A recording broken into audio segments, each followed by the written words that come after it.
it's this. Money swallowed like sis. They done perfected the kid. Got a really don't take on my head. Don't be better. Put on the road, I just win.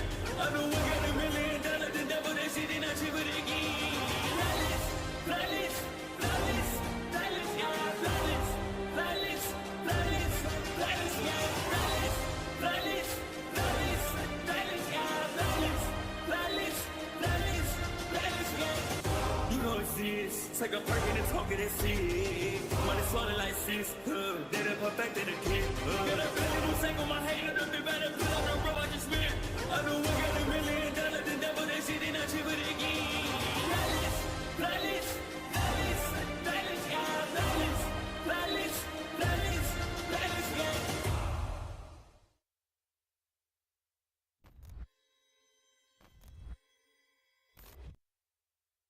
Big round of applause.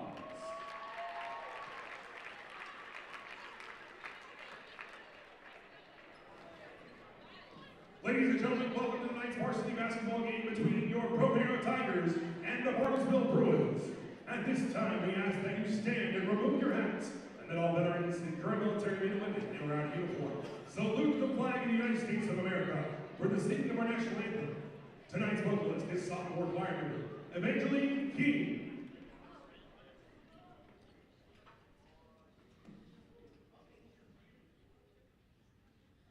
Oh, say, can you see by the dawn's early light what so proudly we hailed at the twilight's last gleaming, whose broad stripes and bright stars through the perilous fight o'er the ramparts we watched were so gallantly streaming, and the rocket's red glare, the bombs bursting in air, gave proof through the night that our flag was still there. Oh, say does that star-spangled banner yet wave o'er the land of the free and the home of the brave?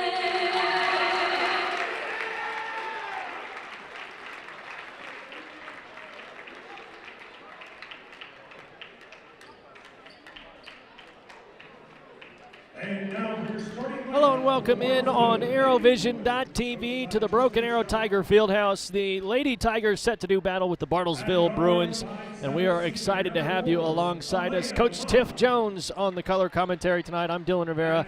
I'm excited to be back at Broken Arrow, by the way. Welcome back. First game back was the play-by-play voice back in high school in 2017, 2018, and now we've come full circle, and we're right back in the same spot. I love it.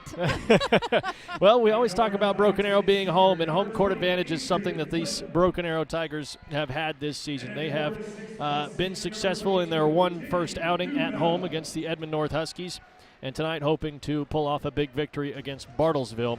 The Lady Tigers, the starting lineup getting ready to go off right now. Macy Maracini, number 0, will be the starting point guard.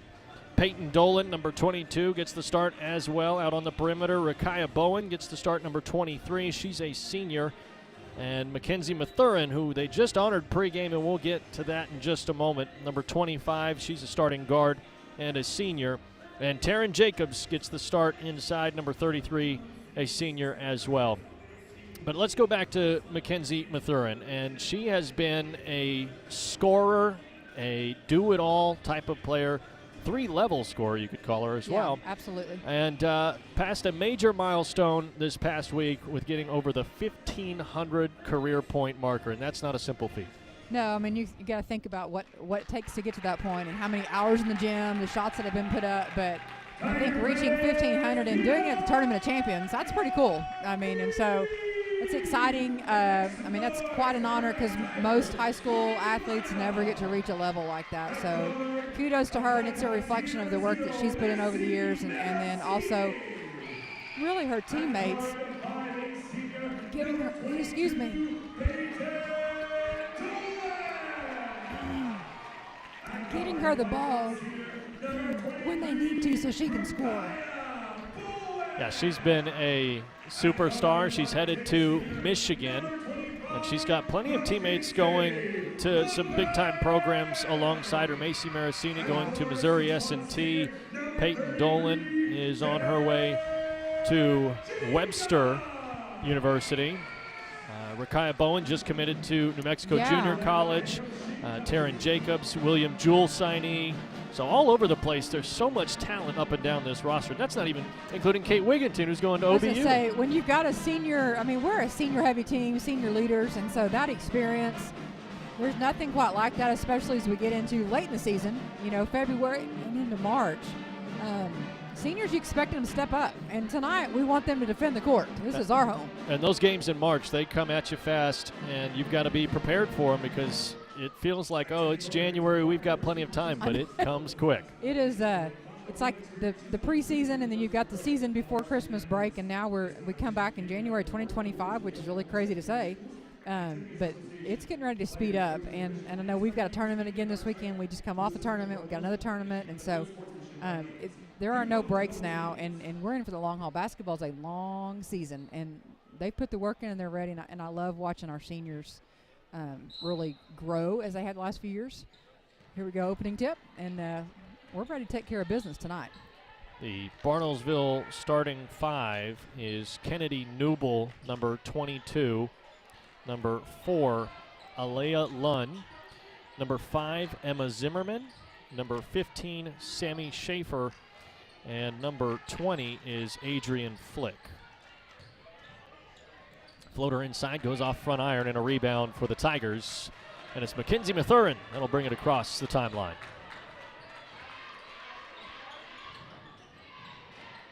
High post handoff from Jacobs to Mathurin. Step back three, offline. Marasini keeps it in play. Hustle for the ball. She gets back to it first. Handoff to Jacobs underneath the basket, and the first two of the game. I'll say right there, Macy Marasini, she's our leading rebounder, and she just showed you right there in the last play, just hustle, going and getting the ball, and then being unselfish, getting an assist with Taryn tonight. Pretty impressive to be the leading rebounder at 5'5", one of the shorter players on the court, but that means it's all hustle for Macy Marasini, and a jump ball here in the early going. It's the Tigers that will take possession.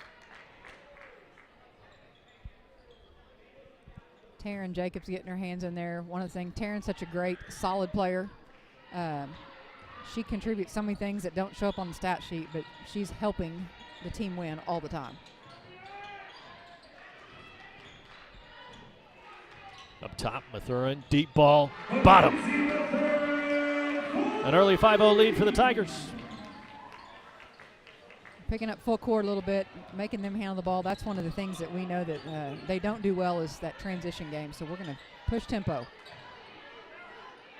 Sammy Schaefer is the leading scorer coming into this game for the Bruins, averaging about 11 points a game. She hands it off, and now out to the perimeter.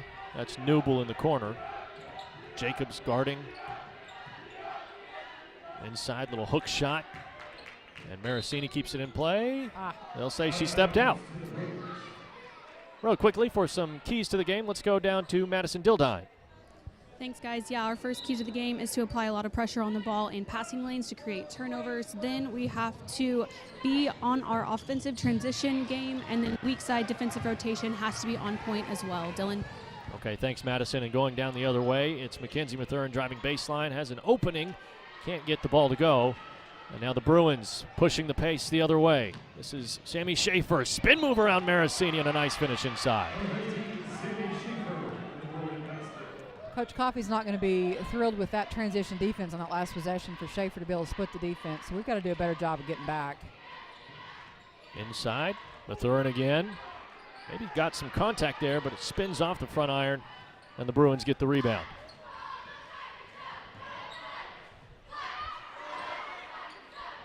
Three-point basket from Kennedy Newble. Fired it up quick, and she gets it to drop. She's one of the players that in the scouting report, Coach Coffey mentioned she can shoot the ball. Yeah, you give somebody a wide open look, and once again, I just said transition defense, and they get a wide open look. We just didn't get matched up and get out and guard the ball. We guarded everybody away from the ball, but didn't get the ball. So we're better in that defensively, and we need to pick it up.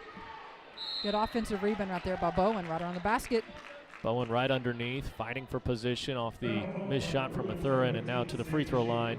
Rakaya Bowen mentioned she is headed to New Mexico Junior College, just committed earlier this past month, I guess it's December. And she is an impressive talent, and you got to think at some point she may jump to an even bigger school. Yeah, absolutely. She's got the build. She's athletic, long. She can run the court.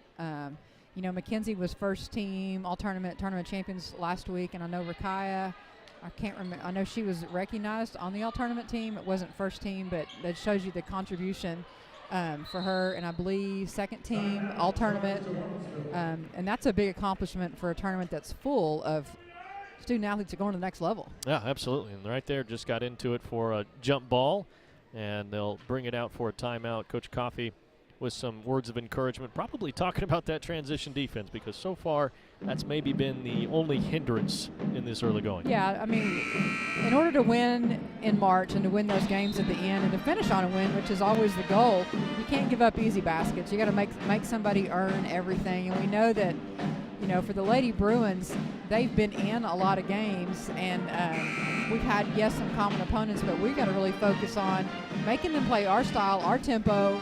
We want to get out and go, make them see if they can run with us, because our depth is a huge advantage for us. Broken Arrow right now 6-1 record, 4-0 in district, and they are number 1 in District 4. Bartlesville is 4-2, 2-2 in district, number 6 in District 4. Trapping right across that half-court line. Bartlesville able to skate through it. And now Newble putting the ball on the deck, driving inside. Shot may have been blocked. And now Marasini. Into the corner. Mathurin won't go. Rebound, Marasini. Tries to get a shot up, and it's blocked by Schaefer. Still, loose ball. Mathurin, one dribble. Left-handed layup is good.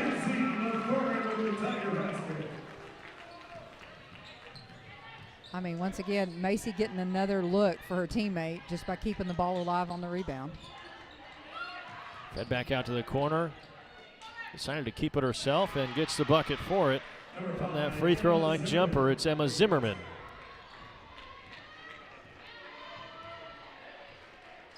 Now Marasini up top. Coach Coffey throwing up some signals from the bench. Now Marasini left-handed layup. That's as easy as it gets. It's like taking candy from a baby right there. Great pass on the back screen, and great pass by Peyton. Down into the corner, Newble. Trap. And stolen away. Newble looked like she tried to throw it off of Taryn Jacobs' leg. That ball may just get chased down. Mathurin, reverse layup, and she's able to find it. That's that up-tempo pace you were talking about. Yeah, if we can score in transition, Bartlesville had some players not even cross half-court line, and so we'll take that offense all night long.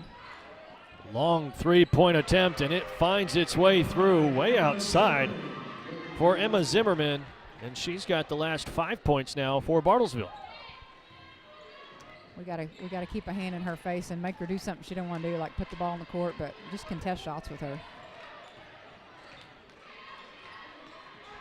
Mid-range jumper, finds the front rim, then the backboard, and falls through. Rakaya Bowen gets on the board. So good offense. 14 points so far with 2:30 left in the first quarter, but defensively we've got to be better. Up top, Sammy Schaefer. A couple of pounding dribbles into Mathurin. Trap coming from behind from Marasini. She's got to try to feed it down to the corner. Swings it around. Another three-point ball from the Bruins. Won't go. And a rebound, Bowen. We've got numbers. We've got one down. Dolan, 2 dribbles with the left hand. Off the glass, won't go. And stripped away from Jacobs, but it'll stay on that end of the floor for Broken Arrow. 2 substitutions. Of course, Kate Wigginton subs in number 5. She's a senior guard. And also into the game is number 10, Janiyah McCrary, who is a sophomore. And Janiyah got some, she had some minutes last year as a freshman. So she does have some varsity experience even as a sophomore, which is, it's important that we get some minutes for some underclassmen when we've got this many seniors. Mathurin, a great feed down to Jacobs, and off the window, it's good. Tell you what's big about that is that we need Taryn to score offensively and to be a threat, and so getting her involved offensively is big for our game, for our team in the long run, because she's got to be a threat.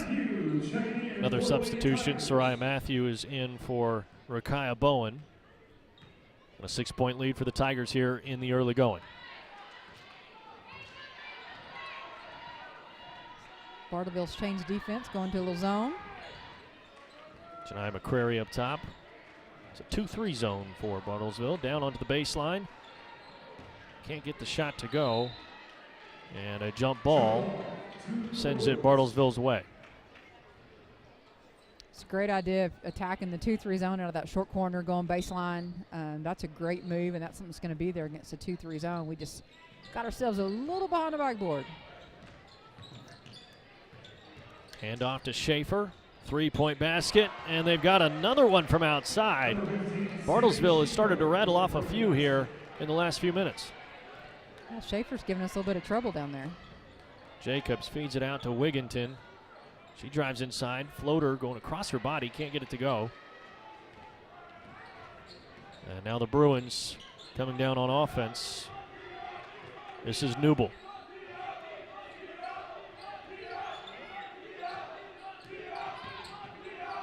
Into the game for the Bruins, it's Kenzie Denny, and she attempts that shot. Can't get it to go. Ball spills out of play, and it will stay here. Macy Marasini subbing back in, and will take the place of Mackenzie Mathurin. Got a little bit smaller lineup right now for the Lady Tigers. Newble trying to get around Jacobs. She can't do so. And it'll be a throw-in now for Bartlesville. Good discipline by Jacobs inside just to make her shoot over her hands and contest the shot. It's so tempting to want to swat and pick up a foul, but she did a great job just being very disciplined defensively there. Schaefer trying to get around Marasini. May have gotten fouled on that one. Jacobs tried to come over and help. Foul called on Tigers number 33, Taryn Jacobs. First personal foul, first team foul. So Sammy Schaefer to the free throw line. That's going to be one of those possessions where defensively we were really just about a step and a half late getting over there. We know she likes the spin move. She likes that reverse pivot, and so it's a great chance to take a charge, but we got to get in position first, and we were just a little late rotating. Second free throw good. Now the Tigers with just a few seconds left on the clock. They'll see if they can get something up quickly. Wigginton has all day to drive to the rim. Can't get it to go. It rolls off the front iron. And now Bartlesville stolen away by Marasini. Puts up a quick shot off the side of the backboard, feeds it back to herself, and can't get the second one to go. A little disappointed on that effort, but that's all right. The Tigers up one after quarter number one. Keep it right here on ArrowVision.tv. We've got a lot more basketball coming your way.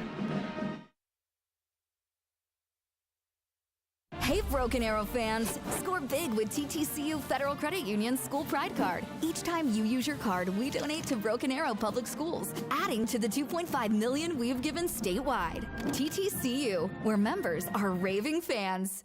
Introducing QT Pay, the easiest way to transform every trip and every gallon into instant savings every time you pay. QT Pay, it just makes sense. Around the clock, throughout eastern Oklahoma, we're devoted to improving the health of our communities, our home. We are your friends and neighbors. We are the people of St. Francis. Back here live inside the Tiger Fieldhouse, the Broken Arrow Lady Tigers leading Bartlesville 16-15. Coach Tiff Jones here with Dylan Rivera. And it's been a fast start for Bartlesville, and something that maybe caught the Tigers off guard. I think they thought maybe they could come into this one and walk into this one. Yeah, tough. I mean, it's always hard when you're coming off a tournament, and there's always a tournament thing. I don't know how to explain it, but you know it's there as a coach. And we come out and hit some quick shots right off the bat, and then we really just kind of let Bartlesville get back in it, but we gave it to them defensively because we let them have wide open looks, and it's not the defense that Coach Coffey's going to be real happy with right now. Speaking of wide open looks, Mathurin got a good one there, and now down in the low post, Bowen trying to get a couple of shots up, and she's fouled in the process. Well, one thing we have done well in the first quarter, I know it's 16-15 as we head to the free throw line right now, is we have gotten a lot of offensive rebounds, and we're getting some second shots, which is good, crashing the boards. Macy Marasini led us in the first quarter with 4 rebounds already, and so we got to use our athleticism and length to be able to control the boards on both ends, really. Rakaya Bowen gets both free throws to drop. Ball nearly stolen away, but it goes out of play. Mentioned the tournament champions. Broken Arrow finished 3rd. Lost game 2 to Booker T. Washington by a score of 45-41. Booker T. Washington went on to win the whole thing. Baylor's Markayla Johnson had 20 points in that game. Mackenzie Mathurin had 19. I should say Baylor commit. Markayla Johnson. It was a great outing for the Tigers in the other 2 games, and that one really wasn't a bad effort from them, just fell short in the end. Yeah, and as a coach, I mean, you always want to win every game, but you also know when you go into tournaments, winning 2 games in a tournament, great look by Mackenzie right there, giving it back to Macy, who often is passing the ball to her. It's great unselfish play. Great block coming in from the help side defense by Bowen. Now Marasini on the break. Right-hand layup is good. And it's been an exciting turn here in this second quarter. A quick 6-0 run for the Tigers. It's been a little bit of a shift in the energy, I would say, coming out of the after the first quarter. We picked up the intensity a whole lot. And another steal. This one, Mackenzie Mathurin, dribbling down the court, going through some contact, can't get the layup to drop. And the board goes with Bartlesville. Marasini nearly stole it away. And now the Bruins on the run. Pass goes soaring out of play, and a miscommunication on the break for Bartlesville, and now a substitution in the offing. And while it just shows up as a turnover on the stat sheet, that was really caused by the tempo of the game. If we can make them play faster than they're comfortable playing, and that's what happens. Mathurin up top, uses the screen, drives inside, tries to kick it out, but a travel called. She was trying to get through the contact there that was created by Adrian Flick and couldn't quite do so. It's been a rarity tonight for us to turn the ball over without at least getting a shot up, so that's see if we can make up for it on the other end. This is Adrian Flick, and a timeout. No, they're going to call illegal screen. A moving screen. Hey, that's a big call right there, Dylan. Goes against Sammy Schaefer, and another empty possession for Bartlesville, who is going to need to find some points very quickly, or the Tigers could get on a very big run very fast. Mathurin drives inside, gets one off the glass, but she was fouled in the process.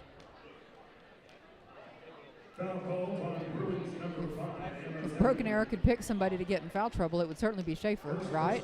And so to pick up a foul on setting a back screen on a flex cut there, and that's good for the good guys. We'll take that for Broken Arrow.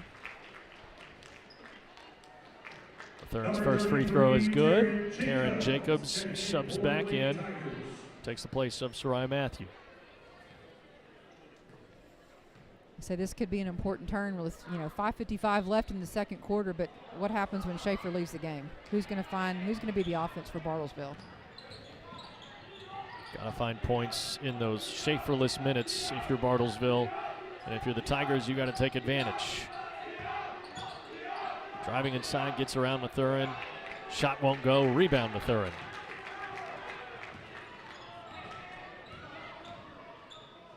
Gets it out to the corner. Marasini's got all kinds of time, and she rattles one home from outside.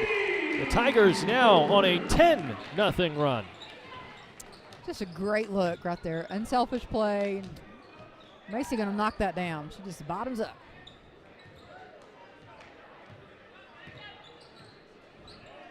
Thought about the three-pointer, puts it on the deck. Floater won't go. Rebound Newble. Feeding it back out. Zimmerman up top now. Lund.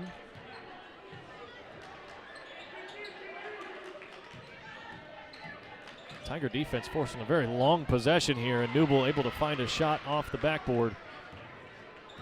And that at least slows the run a little bit. Jacobs feeds it back out. Marasini again from outside. Back-to-back triples from AC Marasini, and she's starting to feel it. I was like, great offense right there. Get the ball inside, and not that Jacobs had to take the shot, but it made the defense honor that. And she's able to pass it back out, and Macy's heating up from the outside right now. Stolen away. Mathurin comes away from the pack with it, and she's got all day to finish off that lefty layup. A timeout for Bartlesville. Only 2 points in this second quarter for them. The Tigers, on the other hand, a whole 15. And we'll take a quick commercial break and come right back here on ArrowVision.tv. Shields is now open at the Woodland Hills Mall in Tulsa, and we can't thank you enough for the warm welcome. Whether you love the great outdoors, sports, or fashion, Shields has something for everyone. Our passionate and knowledgeable Shields experts are excited to welcome you to explore thousands of brands and premium products. From our golf simulator, service shop, archery lanes, and more, we're ready to get you fitted with the best gear for you. We can't wait to see you at Shields.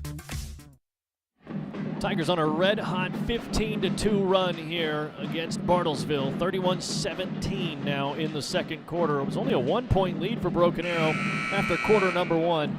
Macy Marasini got real hot right there, and back-to-back three balls helping lead the way. Yeah, and really you think about, I thought it looked like a different team coming out of the second quarter. The intensity was better defensively.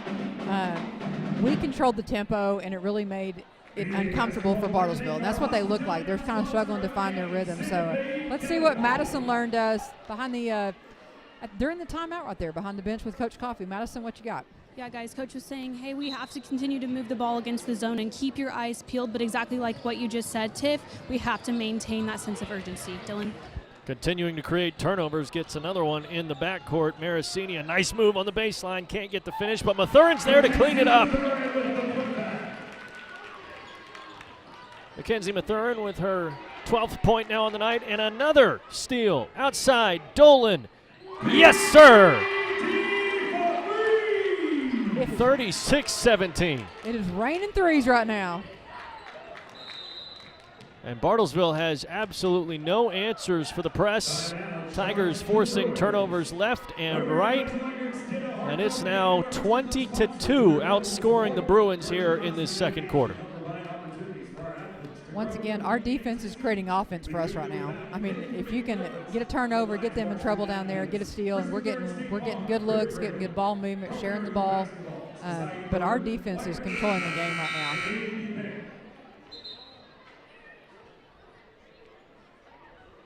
It's Broken interesting. Dylan, what I was going to say is like 3:41. Schaefer's been out for 2 minutes and a few seconds, 14 seconds.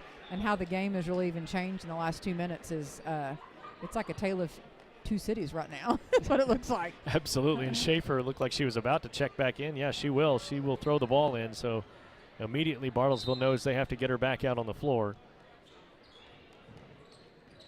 Talked about those Schaefer-less minutes for Bartlesville, and it seems like there's probably not going to be very many of them tonight. Not if they're going to get themselves back in the game. Now the Tigers look like they've switched up the defense a little bit. And a foul on Mathurin. Yeah, Kinsey was trying to not get it called right there, but yeah, a little too close. And you got to think for us, we need to go attack Schaefer when we get the ball. We need to see if we can pick up a third foul on her. That would be huge for us, but just be smart. Ball into the corner with Schaefer. Great pass across the court to Newble, and she's able to use the window to find two.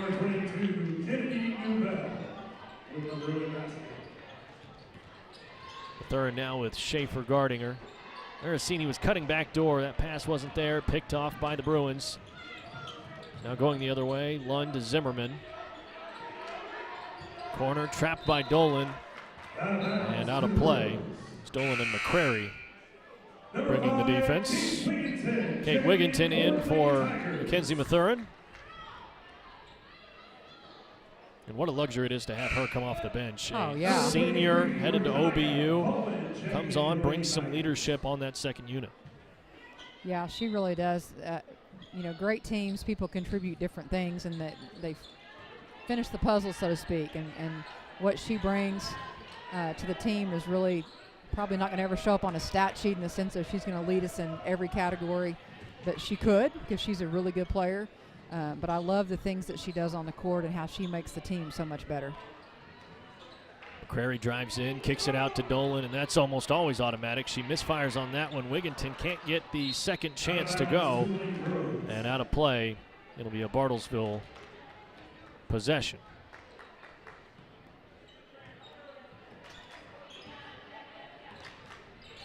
So they called off the Dogs on the press, and now just bringing some pressure.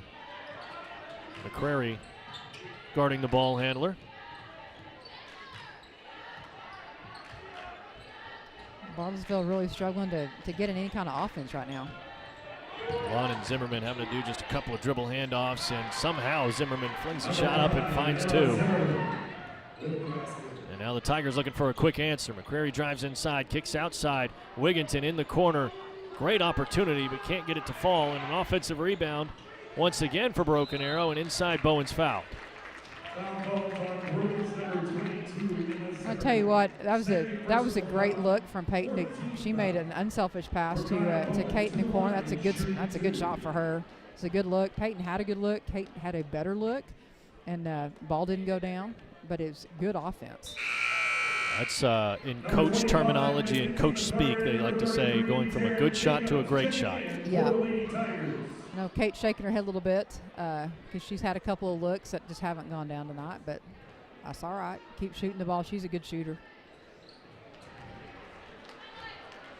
Bowen's free throw goes. 37-21 now with just a little over a minute and a half until the intermission. So Zimmerman up top. Already picked up her dribble. Now Lund. Trap coming. Tries to find her way out of it. Can't do so. McCrary gets it up to Bowen, and she's got it easy like Sunday morning. Off the window, it's good. Broken Arrow is cruising here in this second quarter.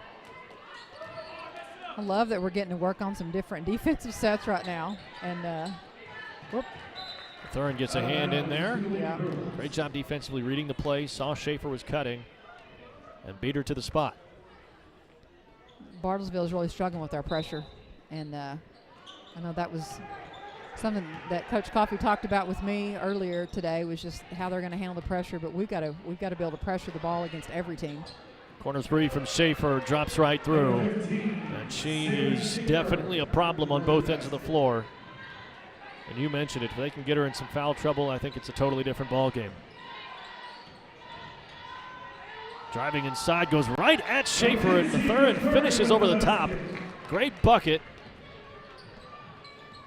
Yeah, Kimsey earned that one. I love that she was going to try to go get a foul on her right there, but go to the basket, finish, and they didn't call it, but that was a good strategy to be able to attack her like that.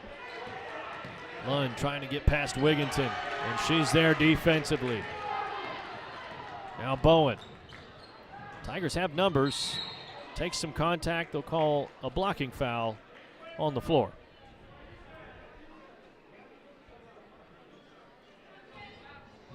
So 26 seconds remain here in this second quarter. Macy Marasini subbing back onto the floor.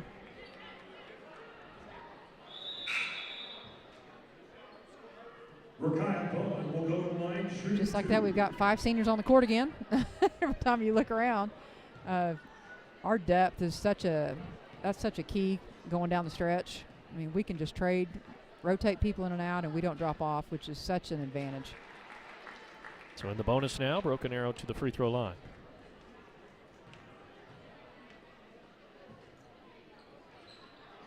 Second free throw won't go. 1 for 2 from the line. Marasini always seems to be lurking somewhere nearby. Comes up with the steal and the assist. Mathurin the finish inside.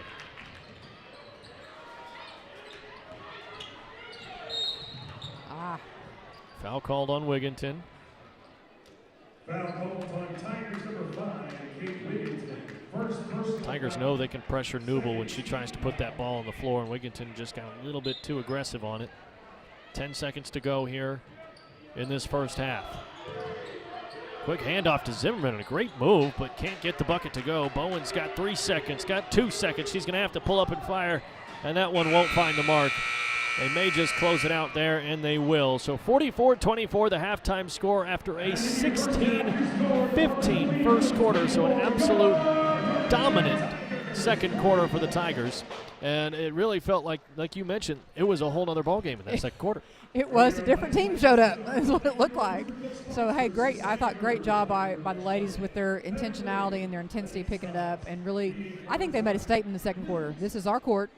We're here to defend it, and we're going to take away any doubt of who's going to win this game tonight. They definitely maybe had some hangover from the New Year's holiday. That's all maybe that's it was. what it was. And that first quarter took them to get out of that funk, and then they got in there and really got going in quarter number 2. So 44-24, the halftime score. We'll bring it back here in just a few moments and discuss that first half and kind of break things down. And we'll hear from Madison Dildine and Coach Coffey a little bit later on. Keep it right here on ArrowVision. Tiger fans, get on your feet! Make some noise for your new Tigers and football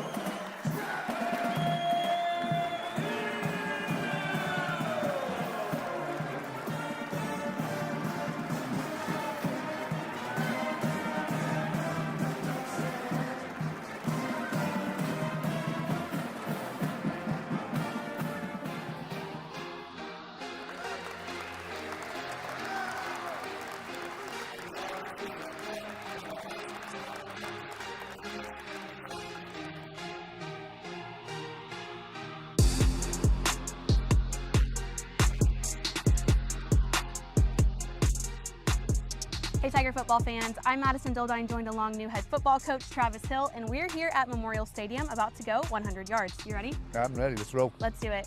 Coach, how excited is your family to have you back with the Tigers? Absolutely. You know, I got 2 young people that graduated from Broken Arrow Public Schools, and the wife. We live right around the corner.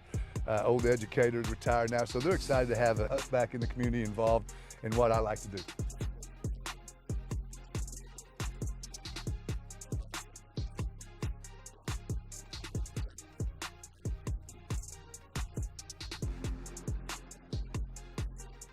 The 2018 state championship team, you were a part of that on the coaching staff. What makes Broken Arrow different? Well, you know, it's unique. A lot of people use the term the largest school in the state, all those things, but what makes it different, it's a one-horse town, and I love it, and it's as tight a community as I've been around.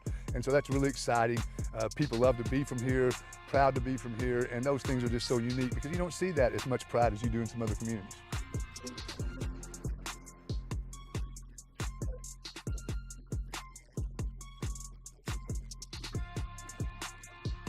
What can we expect over the next several months?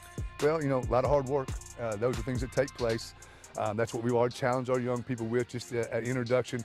And basically the comment was, we're talking about it. Now we got to go do it. So we're looking forward to that. A lot of hard work, a lot of opportunity to get bigger, faster, stronger, and start kind of an idea of what we're going to be doing in our upcoming 25-26 school year.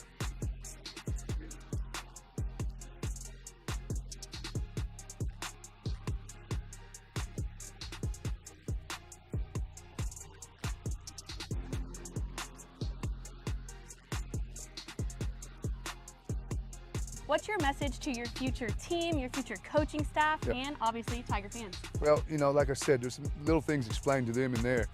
You know, the first thing is that, you know, no leadership, no wins, not no success. Coach's leadership, we're going to be all right. Player leadership is what it's all about. That means championship. So those things were directed. Like I said, kind of mentioned earlier, it's not nothing we talk about. It's what we do on an everyday basis.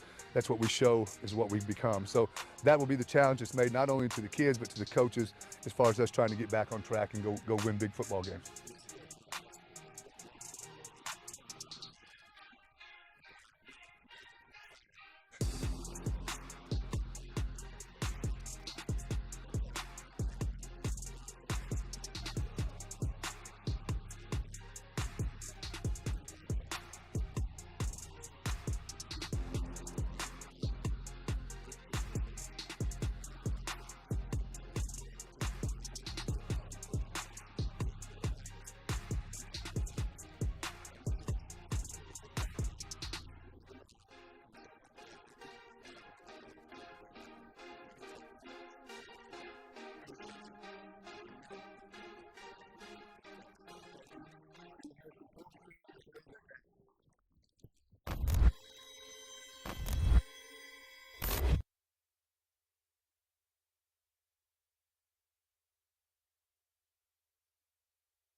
Hello, BA family. I'm here with a very special group today. I'm talking a very special group. In Oklahoma, the very first unified state champion cheer group here today. Awesome. We've got the unified cheer, and then we have their peer mentor group, the freshman Tigette squad here, teamed together. Again, went down to Moore High School and won the very first state championship, as you can see here with the trophy. Very prestigious, big award. So proud of them. Coach Gould here, do you want to talk about that and how all this got started? Yeah, so we started our cheer team about 6 years ago. It took us getting a school program going for Special Olympics Oklahoma to recognize that, hey, cheer isn't going anywhere. So they started doing cheer as a team sport last year and then added it to the OSSAA championships this year. So it's been a long process, but it has been awesome. We had Coach Reeser over here step in, and she was our choreographer. I'm going to let her talk just a little bit about her role in everything. Hi, I'm Allie. I coach these wonderful athletes. They did an amazing job. We put in lots of work and time. It was really neat to see their peers get to be one-on-one with each of our athletes. Yeah, it's just an amazing program. So proud of everybody, and again, this goes down, this sets a Back to legacy. Tiger Fieldhouse. I'm Madison Gildine, joined now by head coach Shane Coffey. Coach, you pulled ahead late in the second quarter. How do you maintain that sense of urgency through the next half of play? That's something we've been really stressing with this team from the start of the season. They get up on teams and they kind of like to let up, and we've told them we got to keep the pedal to the metal tonight. That defense intensity was a factor. The one thing I feel like we got to do a better job of here going into the second half is they were leaking out, off of rebounds that we were attacking, and they were getting and they were going. We've got to get back a little bit quicker. So other than that, I'm proud of our kids. Thanks, Coach. Come and see about it. Am I clear? Well, and just like that, like Coach Coffey, we talked about just that transition defense, and that's something that he mentioned out there, guards leaking out. So that's something that we've got to work on in the second half. Well, Coach, you've been vigorously keeping the stats here. What do you have for us? Well, I'll tell you what I'm noticing is that I look at multiple players that are they're checking all the boxes. With like Macy Maracini, 4 rebounds, 3 assists, 3 steals, a couple touches. She's filling up stats all the way across, and she's not the only one. Mackenzie Mathurin, same thing. I love when you can see players that are contributing in multiple facets of the game, so it's not just steals, not just assists, like they're checking all the boxes, but Macy, Mackenzie, Taryn Jacobs is filling up some stat boxes with assists and touches. I'll tell you what's really cool to see is even like Janae McCurry coming off the bench and being able to contribute, getting rebounds, getting a couple touches, steals, using that athletic ability. And so tonight, one thing I have noticed is that right now Bowen's leading us in rebounding. And you look at her physically, her frame, and like she should be leading us in rebounding. So I love the aggressive nature, because I think that's a part of her game. I mean, you can't coach somebody to be any taller or longer, but that effort and that is something that we need if we're going to make a run late into going into spring break, because we're going to be playing on that last day before spring break. That'd be awesome. Well, I'll tell you one thing. The press there in the second quarter, I think, helped really push this lead to where it is. A lot of turnovers forced in the backcourt to where Broken Arrow could just maybe make one pass or 2 dribbles, and they're at the hoop. Yeah, and I think that's just court smart. And I would say, great job for the coaches. They're prepping. They know which players are going to struggle to handle the ball, and we're getting up in their chili, right? That's what we used to say is get up in their grill, make them uncomfortable. And so I think really, and we talked about this already, when Schaefer was out of the game, their comfort level went way down. Bartlesville did. And so we really pounced on that. And I think the challenge once again is to ignore the scoreboard right now, which is hard to do. I understand that. But who cares if we're up 20, but to not drop off. And that's what we've got to do, is be able to put 4 quarters together where we play at a high level, a high intensity. And that's what Coach Coffey's wanting us to do. If we're up 30, if we're at 2, whatever we need to be intense the whole time. And I think that's what Coach Coffey's wanting from these players tonight. A full 32 minutes, and we've played 16 of them. The Tigers have to complete the win here and get through quarters number 3 and quarters number 4. 44-24 lead coming out of the break, and Bartlesville in possession. This is Schaefer up top. Quick jab step, gets around Mathurin, and the right-hand layup is good. Coach Coffey's not going to be happy with that lack of help defense right there when Schaefer had the ball. Schaefer now into double digits. She's got 10 points. Jacobs on the baseline, feeds it outside. Dolan, corner three, can't get it to go. Rebound, Jacobs. One dribble and can't get it to go again. And another offensive rebound, and Marasini's the one to get it to go. I would expect nothing less, right? Control the boards, and once again, your point guards in there scrapping, getting some trash points right there, helping the team out. Mathurin pokes the ball away from Schaefer. All up in her chili. That's right. It's old school right there. Speaking of old, happy birthday, Coach King, yesterday. Shout out to him for another year older. Yeah. And the Tigers looking to defend that corner three-point attempt. May not need to. Lund misfires by quite a bit. And the rebound from Mathurin. Marasini. Marasini from the corner is calling out a play. Trying to draw something up. We're trying to get in a two-guard front against that 1-3-1 zone, which is how you're going to attack it. And a feed to the backside. Mathurin fouled, and she'll head to the free throw line. And look who picked up the foul right there, Dylan. Schaefer's picking up another one. And really, that's what you want to do, get in a two-guard front, get the ball to the corner, make that zone flatten out. Nice diagonal passes, which is exactly what happened. That's what's going to happen in Schaefer's trying to drop down and cover the backside and just out of position. Sammy Schaefer up to 3 fouls now. And Mackenzie Mathurin gets the first free throw to fall.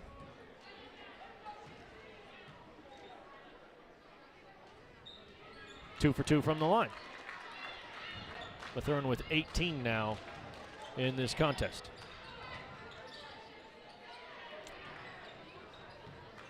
Zimmerman to the corner, Schaefer. Able to find some room, it's Newble. And the rebound is with Bowen.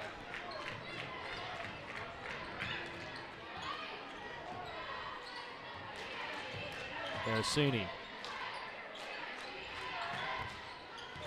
Now Bowen drives inside, blue jerseys everywhere, and she's called for a travel. Nice. Little too much traffic right there.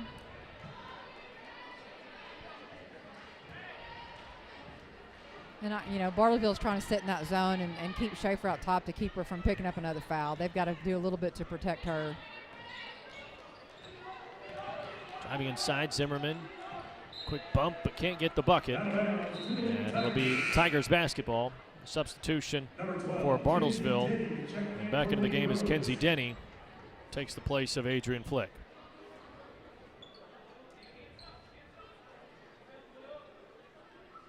See how we're going to attack this offensively. Bartlesville's going to stay in that 1-3-1 and see if they can make us, make us shoot from the outside. Maybe, we're doing a good job. We can get the ball inside, I think, just about any possession we want.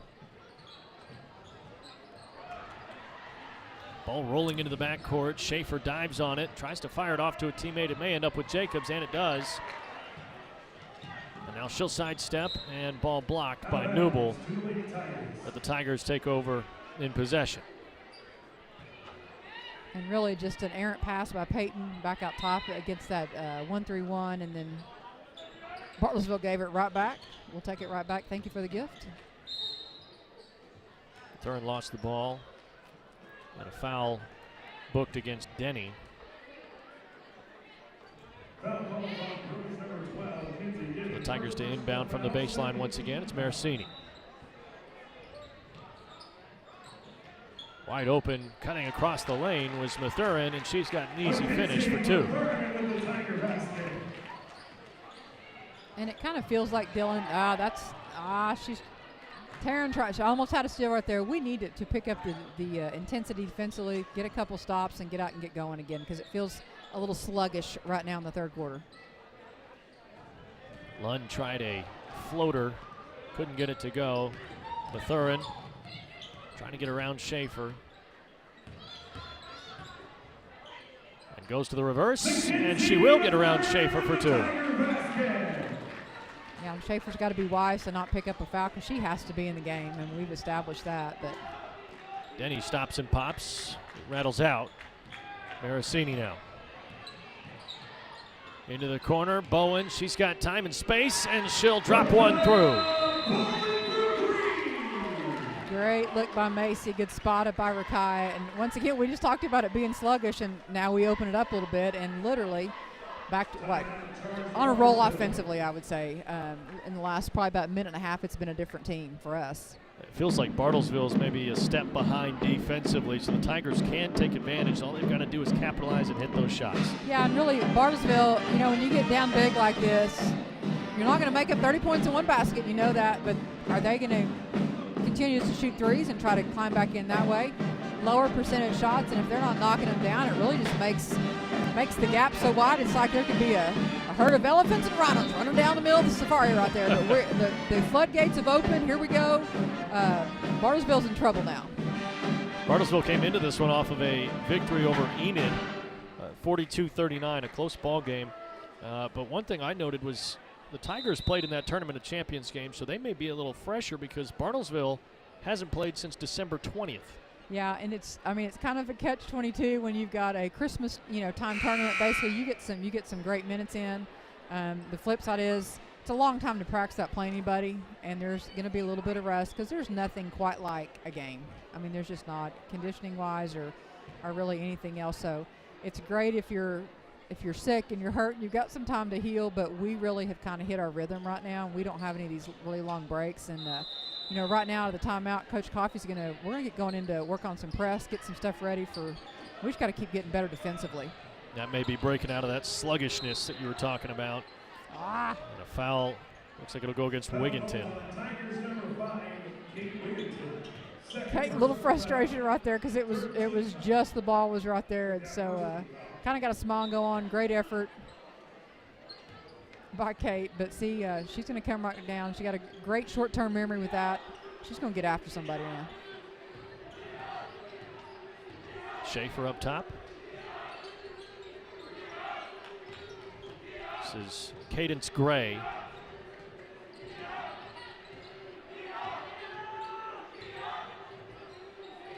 Crossover from Schaefer, clears up some room, tries to get that feed inside, and another foul on Wigginton. That's her third. Tigers number 5, Kate Wigginton. Third personal foul, second team foul. Number 30, Soraya Matthew and Janiyah McCrary subbing on for Broken Arrow.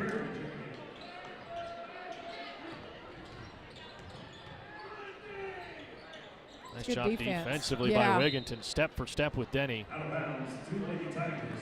And the Lady Tigers taking over on the possession. Just goes back to being disciplined and making somebody shoot over you.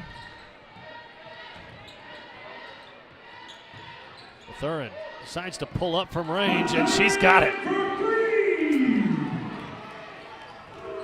Makes the game look so simple. Just another three. Just another one. Hey.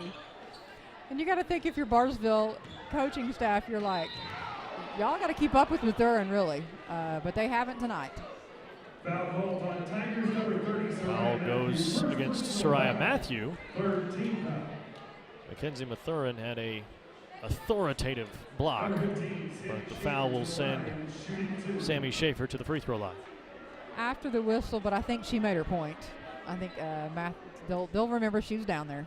I want to say thank you to some of our One Club sponsors: First National Bank of Broken Arrow, TTCU Federal Credit Union, Tulsa Bone and Joint St. Francis, Ascension St. John, Quick Trip, Shields, the BAPS Foundation, and the Arrow Group. Official calls a timeout. Maybe a little blood or something on Sammy Schaefer's jersey.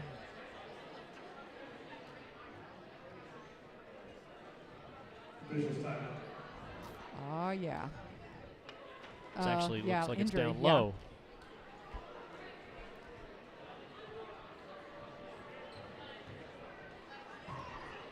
So they'll wrap up the leg and we'll get back after it. Tigers in front by a whopping 31 points.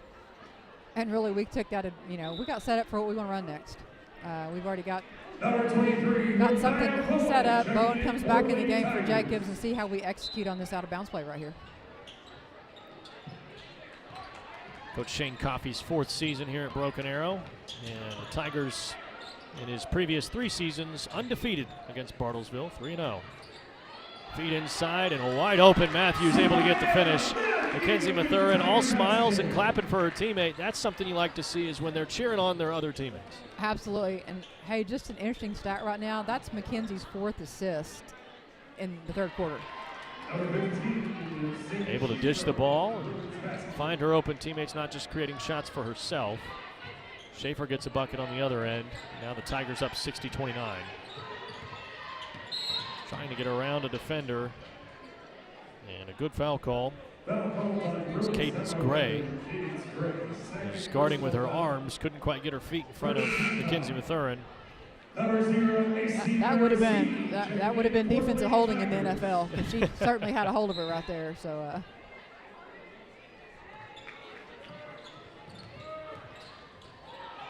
Inside, Marasini, no one to be found, and she's got an easy layup.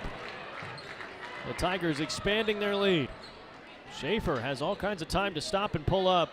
Bowen got there defensively, and now the rebound with the Tigers. Wigginton trying to get out of trouble. Ball's on the floor. Everybody's wrestling for it. And it looks like they'll call a jump ball.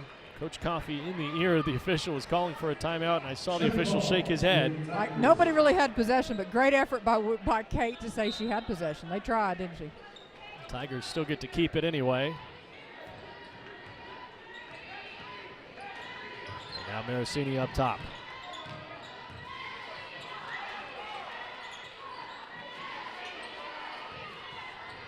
Corner. It's Kaya Bowen. And they'll say she stepped out.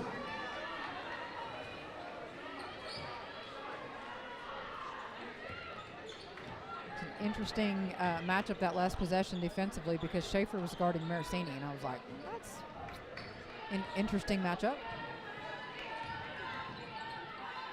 Drive inside from Denny, kick out to Schaefer. Spin move, trying to get it up. Actually was able to find the basket at least, but no good. Now the Tigers with numbers. They're going to push it the other way. Marasini jab steps, fires from range. Rebound Matthew, and stolen away by Gray.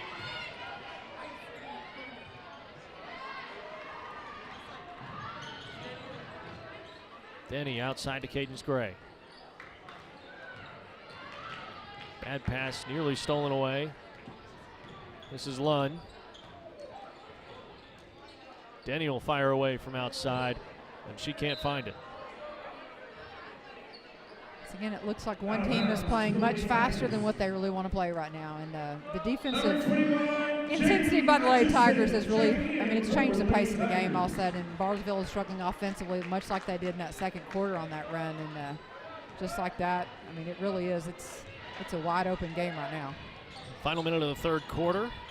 Jaylee Atchison in now for Broken Arrow. Wigginton, the feed to McCrary, right back to Wigginton, and a floater, can't get it to go. Rebound Atchison, she can't get it, but she's got another board. Can the Tigers find something down low? No, they can't. There is a foul on Cadence Gray.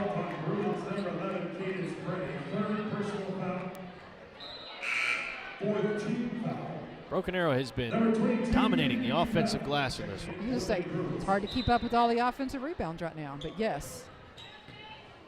Marasini, a couple of beautiful fakes. Thought she got fouled, didn't get the call. Ooh, could have been a few extra steps there, Dylan.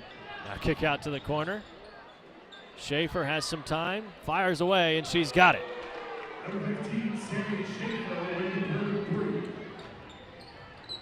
Marasini to Atchison down the baseline. Quick sidestep, pulls up, can't find it. And the rebound, Bartlesville. This is Lund. 10 seconds remaining. Atchison picks off the pass. The Tigers may be able to find a last-second bucket. Stolen away by Denny. It'll be Bartlesville with a last-second opportunity. Schaefer's going to have to shoot from behind the backboard, and there's nothing there. 62-32, Broken Arrow in front by 30 points here to wrap up this 3rd quarter. Keep it right here on ArrowVision for the 4th quarter. While you are teaching someone special the nuances of keeping the wheel steady, we can provide you means for you to maintain financial equilibrium. First National Bank of Broken Arrow. First people put people first. It's an important score. Everyone is anxious to know. That's why our TTCU app can help you improve your credit score. TTCU Federal Credit Union. Life is better in balance. Introducing QT Pay, the easiest way to transform every trip and every gallon into instant savings every time you pay. QT Pay. It just makes sense. We're back here live on ArrowVision inside the Tiger Fieldhouse. Broken Arrow with a 30-point lead over Bartlesville. And it's really been a tale of only one player on the Bruins side of things, unfortunately for them. But yeah. Sammy Schaefer has been kind of the star of the show. She has 16 of their 32 points. Yeah, and I think, you know, we've talked about her presence on the court. I'd be interesting to see what did Coach Coffey, Madison, what did Coach Coffey say between the third and fourth quarter? Well, he was kind of looking at the scoreboard there, and he said, you know what, we've got a comfortable lead, but I would like to continue to build it up, but we also have to take care of your bodies, guys. This is the kind of game where you might be able to get some of those younger players, those freshmen, those sophomores, out onto the floor, let them get some experience at the varsity level, so that way maybe further down the line when you might need them for some depth or you might need them in years in the future, they're a little bit more experienced and ready to go. Yeah, because there really is, there's nothing like just game time. And but there's also a time. What a beautiful cleanup from Mathurin. Great play to get Marasini the look. She just couldn't buy it, and Mathurin was there to clean it up just like the garbage man. Telling you what, those points, and I think that's something I would say, you know, about Mackenzie's game that just different from last year, this year, is how much more aggressive she is on the boards on both ends, and so that's an important part of the game at every level, but at the next level, she's going to see a lot of that. So good help there by Peyton. There's kind of a fine line. We got to get experience with our younger players, but also, man, rhythm is so important right now. And really, I mean, you look at Dylan, even all the different lineups we've had tonight. We've been able to rotate so many people through there. Getting timing and just those game minutes together when you know you're going to be doing that down the stretch. I was going to say a little double dribble right there. That's what I saw too. Marasini driving down to the other end of the floor. Left-hand layup is good, plus the foul. She'll go to the free throw line to make it a three-point play. It's just happening on both ends of the court. We can't even get them all in right now. It's like great effort. Macy just making it happen. I tell you what, you will never, ever, ever wonder if Macy's playing hard, because she's going to play hard. I don't think you even need to watch the broadcast. You can just hear us, or you can just watch the broadcast and not hear us, and you'll be able to know that Macy Marasini is working just as hard as anybody, maybe even harder than everybody out there. Shot misfires for Denny. Bowen up ahead. Mathurin, the finish.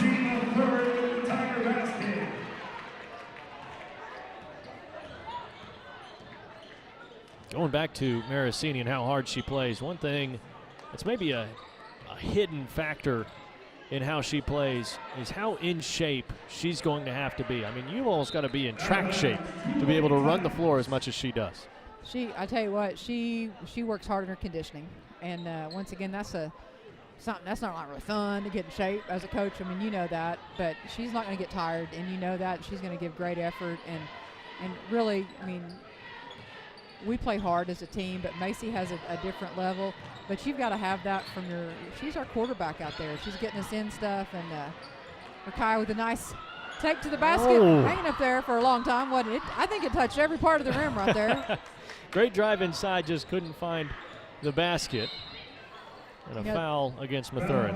It's kind of interesting because the point guard really is, I mean, they're controlling things offensively, a lot of times making calls defensively, but we can't afford to not have your point guard on the floor, and so Macy's going to be in shape physically and mentally to be able to stay in the game. And once again, she's not going to get beat because someone worked harder than her. I think it kind of goes back to that philosophy of if you're out of breath in the early parts of the season, out of breath in the preseason, you'll have your breath when that tournament time comes at the end of the year. Driving inside, it's Bowen, stopping and popping. And it goes out off a broken arrow.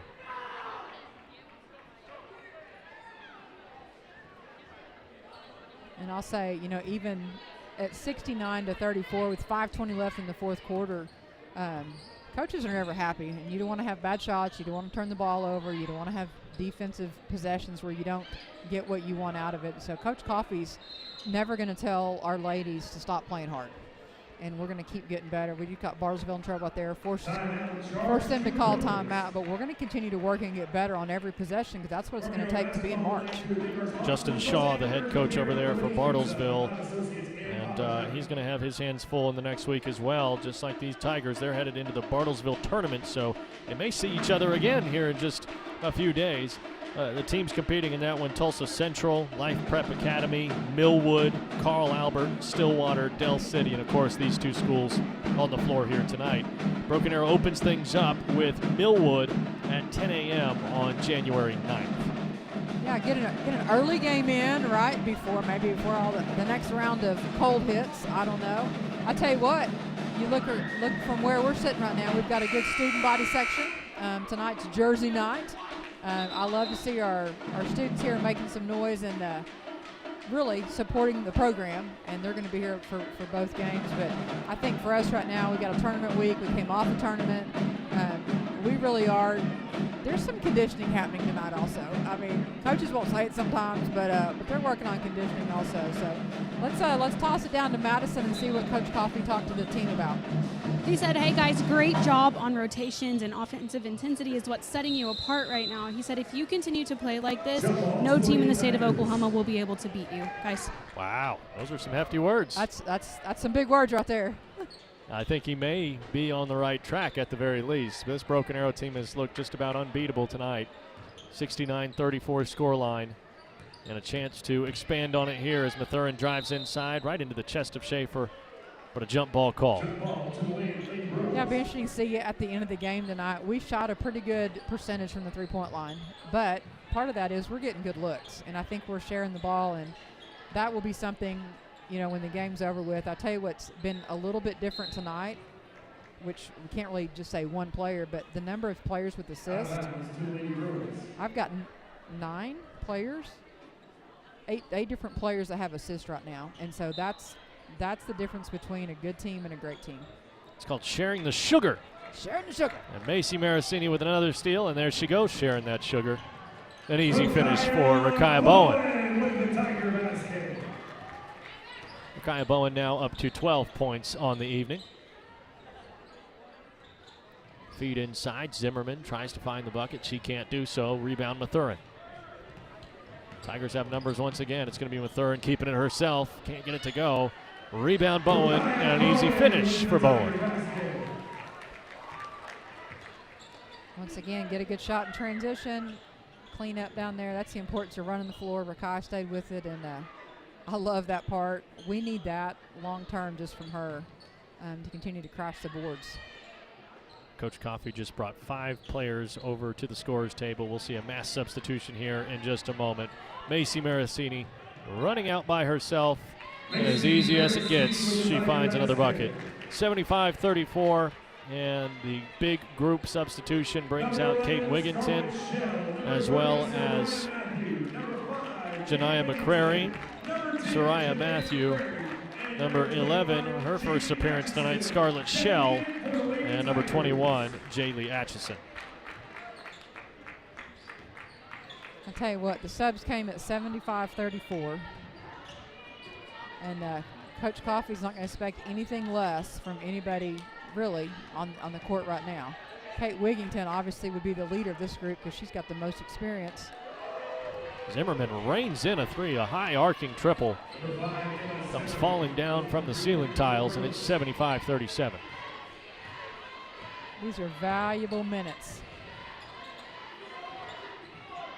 for some of our younger players tonight. Atchison. Now inside, a great feed, and just can't find the bucket. It was Soraya Matthew that connected with Scarlett Shell down low. Schaefer's going to have to feed it outside. Zimmerman just got one, and she can't find this one. Now Wigginton has some time to slow it down. Cross court to Atchison. That may be a 2-ball. Misfires. Now Wigginton, she's got time. She'll set and fire, and she'll knock it down. Kate's like, finally tonight, right? Finally got one to go down. There was a lid on that basket for Kate Wigginton, and she finally popped that lid. And it's now 78-37. Great rebound inside from Atchison, boxing out, feeding it off to McCrary.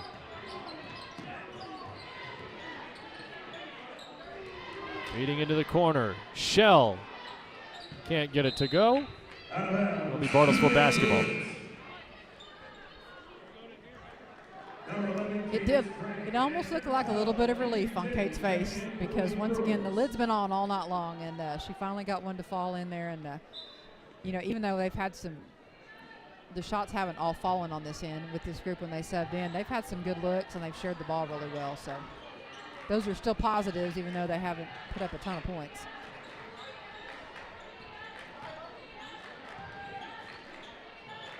Denny and Gray working the 2-woman game outside. Now going the other way, McCrary feeds inside. Atchison just can't get it to roll in there. Now Schaefer the other way. Driving in, right-handed scoop shot. Wow. Finds the mark.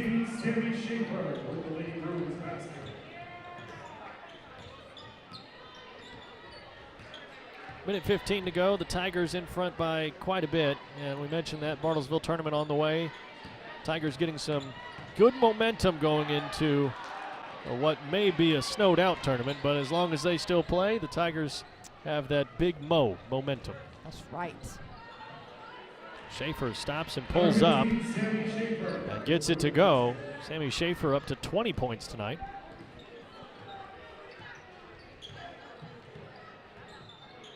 We had students all day today, Dylan, asking about, you think it's going to snow? Is there going to be a blizzard? And I'm like, it's Oklahoma. Great pass. Great look. And with that bucket from the Scarlet Shell, the Tigers get all the way up to 80 points on the night. And that's something that is always a good marker of how well your offense played, is if you can get up all the way up to 80, scoring essentially 20 points a quarter. That's a lot of points. Shell again. Nice little Euro step and able to find it with the left hand. She says, I see you 80 and I'll raise you 2. So 82-41. Time ticking away. Schaefer and the Bruins may try to find one more shot to close things out. And it'll be Denny from the corner. She gets it to go right at the buzzer. So 82-44, the final score. Tigers win by a wide margin. And Broken Arrow gets some momentum on their side going into the Bartlesville tournament later this week. But keys for today, talked about it in the pregame, that it was going to be kind of keeping that pressure on Bartlesville, defensive rotations, and that weak side, and the Tigers did that successfully tonight. Yeah, I mean, I think really after the first quarter, once again, we picked up our intensity several notches, and we controlled the tempo of the game. We forced them to play faster than they want to play, take shots that they looked rushed sometimes, I think, offensively. So our defense created that win. I mean, that was a huge driving force. We got lots of good looks because we controlled the tempo of the game. And I think Coach Coffey's definitely going to be happy with that. And he told Madison, you know, they wanted to keep the pressure on, keep the intensity up. And I think that's the scoreboard reflects that in the effort of the Lady Tigers tonight. So it'll be interesting to see what Coach Coffey says, you know, right after the game when he's able. But we'll toss it down to Madison and see what Coach Coffey thinks. At halftime, we talked about that sense of urgency, and you guys never let off the gas. There was multiple girls with double digits, at least 8 players with assists. What else contributed to tonight's win? You know, I mean, these kids, we got the opportunity over Christmas to play in a special tournament at the TOC. It was as big of an environment as you could get in, and our kids performed at a high level. And I think they proved to themselves that they're in a position, if they continue to want to grow as a team, that we can go have a chance to go play for that gold ball at the end of the year. Thanks, Coach. He mentioned it in one of those timeouts that there was no team that could beat them in the state if they were playing at the level that they played at there in that third and fourth quarter. And I think there is some truth to that. Yeah, absolutely. When you've got a team full of seniors, and we're bringing in a really good player off the bench, even with we've got depth, but we've got a lot of kids that have played a lot of minutes and can play at a high level. And so there's so many things off the court and on the court to win a gold ball. It's so hard to do. Very few ever get to do it. And yet we've got the pieces of the puzzle that it takes to get one. And so we just got to continue to keep getting better and better. And every day get even 1% better, because that goes a long way as you head into March. What Coach Moser over at the OU basketball program likes to say is that they're going to be the best team in the country at getting better. And that's something that I think every team can strive to do, is just be the best you can at getting better. And that'll prepare you for times like March when it comes tournament time down there at OU. I know that's their goal. It's every player's goal, but there are teams that have the pieces of the puzzle that it takes to win it, and we've got that. It's just who's going to be able to focus and continue once again. I love that. I love Coach Moser. That's a great quote. If we can continue to do that, we will be in the mix when it counts. Well, we'll see how it fares for Broken Arrow in the Bartlesville tournament. Again, that next matchup for them is Millwood on January 9th at 10 a.m. Of course, that's weather permitting. Tigers still going to have some action here inside the Fieldhouse. The Broken Arrow boys taking on the Bartlesville boys up next. But real quickly, we want to say thank you one more time to our One Club sponsors: First National Bank of Broken Arrow, TTCU Federal Credit Union, Tulsa Bone and Joint, St. Francis, Ascension St. John, Quick Trip, Shields, the BAPS Foundation, and the Arrow Group. And of course, we want to thank you all for tuning in tonight. Keep it right here on ArrowVision. We've got one more game coming your way, so don't go anywhere.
Welcome in live here on ArrowVision for another edition of Broken Arrow Tiger basketball and the first of the new year for these boys teams.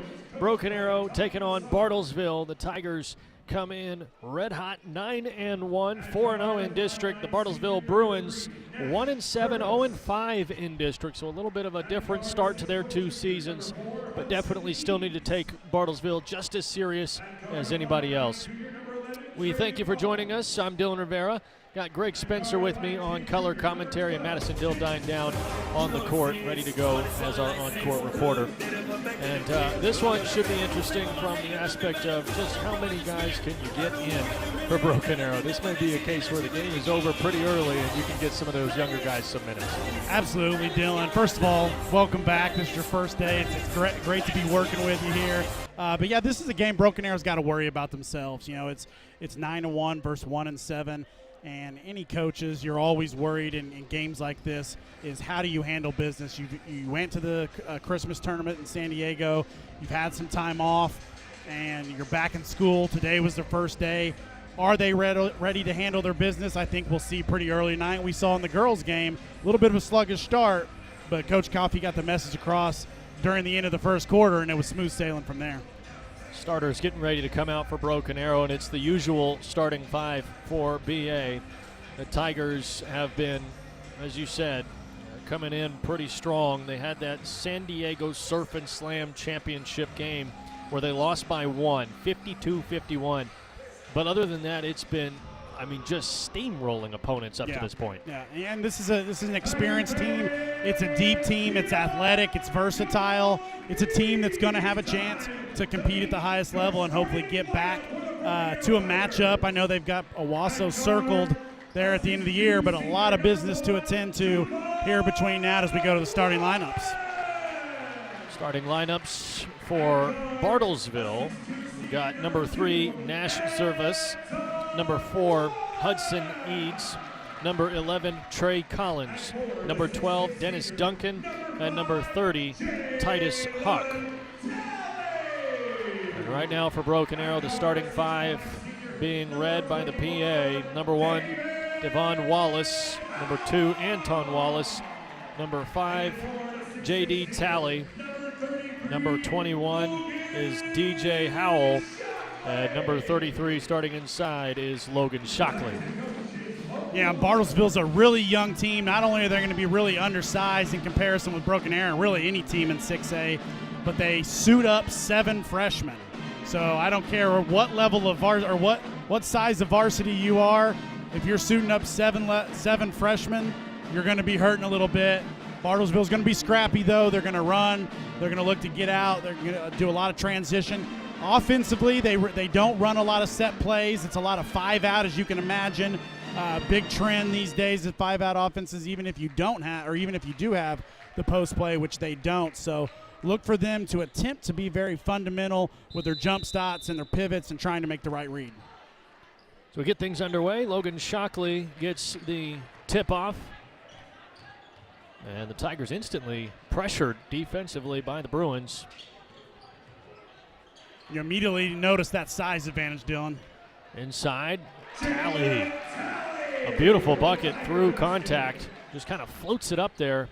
And he hung in the air for just a moment, too. Broken Arrow going to pick up in the full court zone press to try to wreak some havoc against these young Bruins.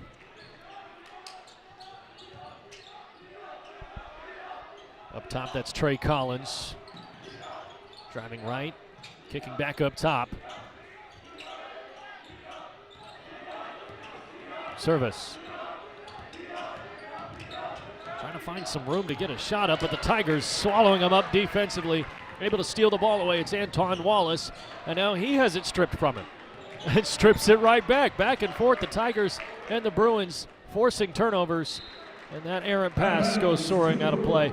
Let's check in with Madison. Not a pretty sequence there. Let's check in with Madison Dildine real quick for early keys to this one. Yeah, guys, we have to be solid on defense and do all the little things correctly. Next, coach is looking for his guards to be better at rebounding as well as in paint points. And then lastly, we have to stay disciplined. Dylan. Right there, staying disciplined defensively, forces a turnover.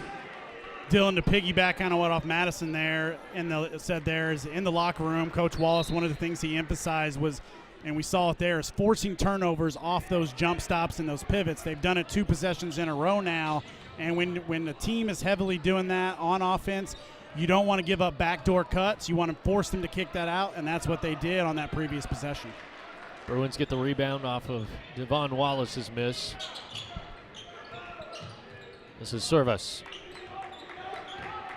That's a wide open layup, no help defense, and I think DJ Howell thought he had somebody back behind him waiting to block that shot. Feeds it up quickly to Talley. Can't get the jam to go. Shockley the rebounds. And finally one will fall through for Broken Arrow. Broken Arrow fell asleep a little bit on the other end of the floor, but you really like to see the way DJ rebounded from that with that nice outlet pass. Took a little while for the ball to go in the basket, but the Tigers got 2. Across the timeline, Trey Collins.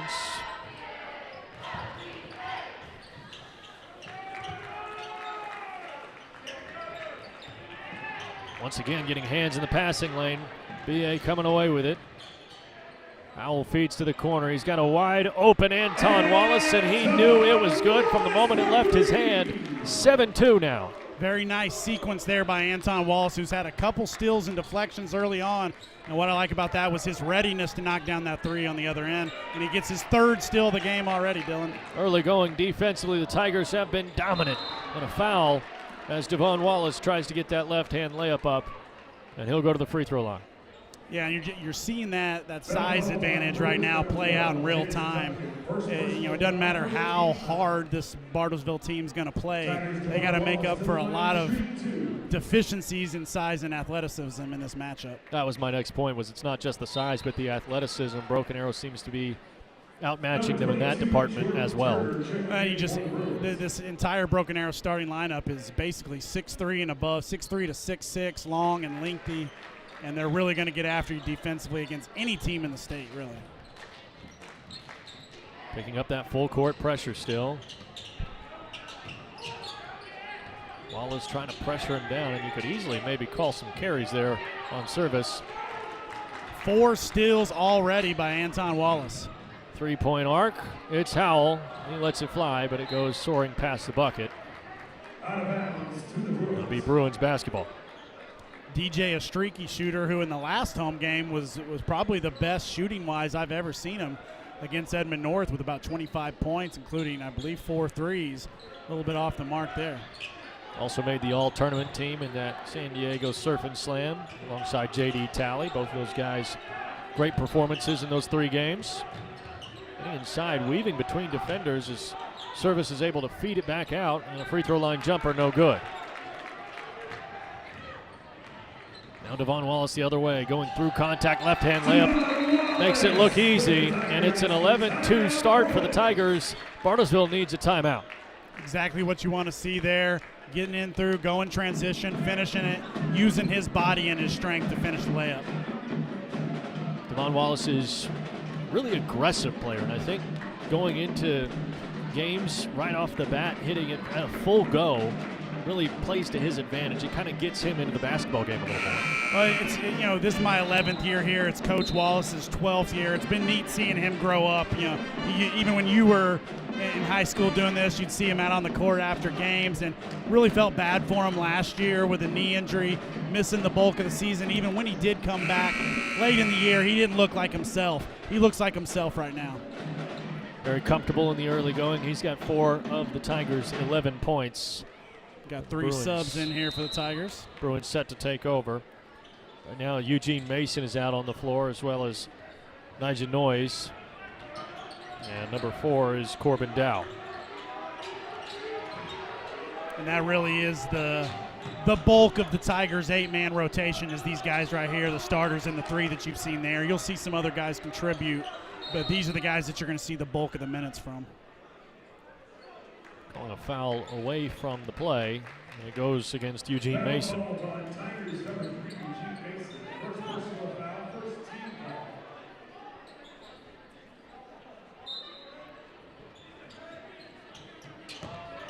Baseline inbound play. Still searching for somebody, and finally underneath the hoop he finds someone, but it's rejected quickly by Nigel Noyes. Bartlesville resets.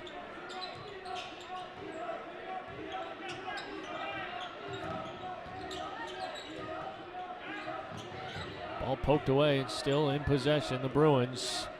Really active hands defensively by Broken Arrow, able to force plenty of turnovers already. You mentioned all the steals, but now getting a blocked shot on the books as well. Bartlesville's just looking for ways to score right now. Nothing's really working. As you see, they don't really set any screens.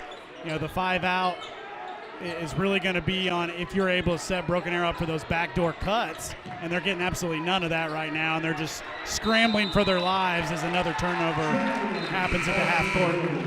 Beautiful defense from the Tigers out on the perimeter. And Anton Wallace and Devon Wallace check back in. They take the place of DJ Howell and Logan Shockley. Now that was a quick rest for those two. Get one sip of water and get back out there. Wallace trying to find some space. Thought about a three-pointer. Well, with Eugene Mason. Driving inside. Nice move to cut across the lane and finish on the right side. And Mason gets his first points on the night. Like seeing that from Eugene, the young sophomore, really the only guy on this varsity roster that sees significant minutes that wasn't a part of the team last year. And really like his game. Got a bright future ahead of him. Corbin Dow came flying in trying to get the steal, but just a little bit over-aggressive on the play. Picks up the foul. Service checks back in. He'll take the place of Trey Collins for the Bruins, and a substitution once again for Bartlesville. Bryson Gutierrez on the floor and takes Kim Mayer's spot.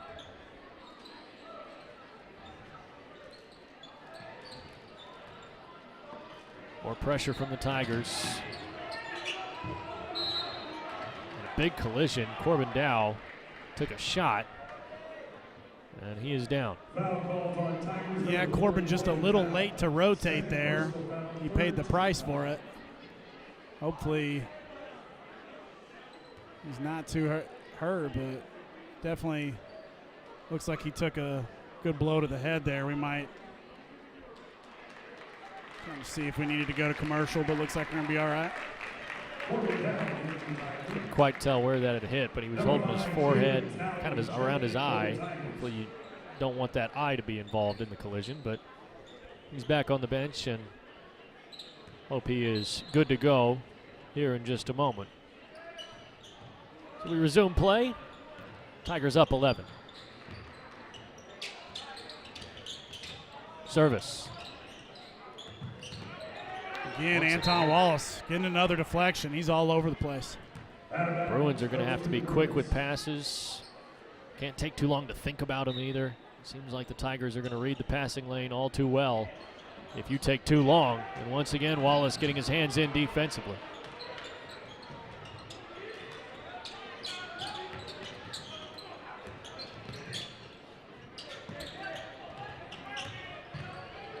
There you go. One of the few times that they made the right read, spin move, and was able to get a clean look at a bucket where Broken Arrow hasn't forced those passes out backwards.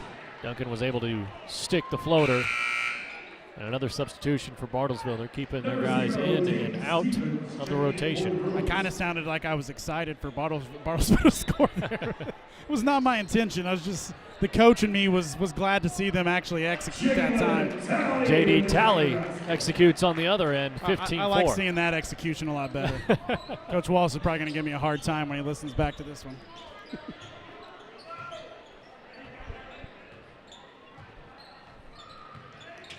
Service, feed inside. Stevens trying to find some room, but Talley's all over him, blocks the shot and gets the rebound. Feeding it up ahead. Now maybe a chance on the break. And a foul as Nigel Noyes tries to get that shot up and in. Looks like Corbin's going to be all right. He's set the check back in. It's good to see.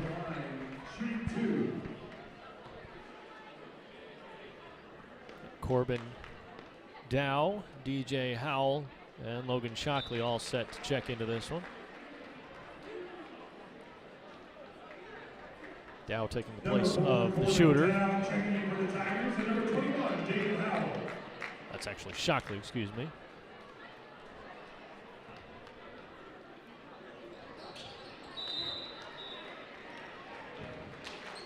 On the floor now for Broken Arrow is Corbin Dow, J.D. Talley, Devon Wallace, DJ Howell, and Logan Shockley.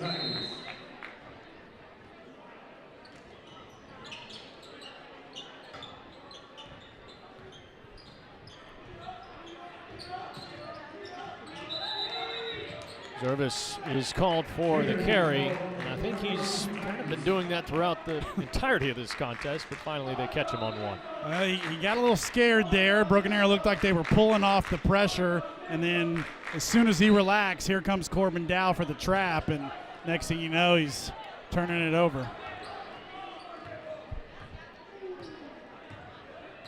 Sees Howell across the timeline. Wallace feeds it to Dow, and contact down low. They'll call it on the floor.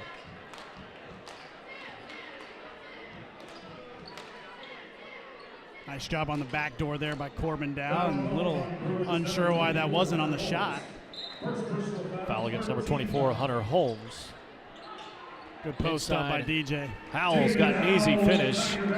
Great backside post position. That's what I love about having a guy like DJ be the inbounder, and his ability to not only make the nice pass as Corbin Dow answers there, but to do plays like that where he can go post up and get a good look right off the inbounds. Very similar. He was able to get that post position, that backside wide open. Broken Arrow using their size to their advantage right now. Got caught in the air there, not sure what to do, bailed out a little bit as Bartlesville looks to scramble. Duncan kicks it back outside. It's Trey Collins. 17-point advantage for Broken Arrow.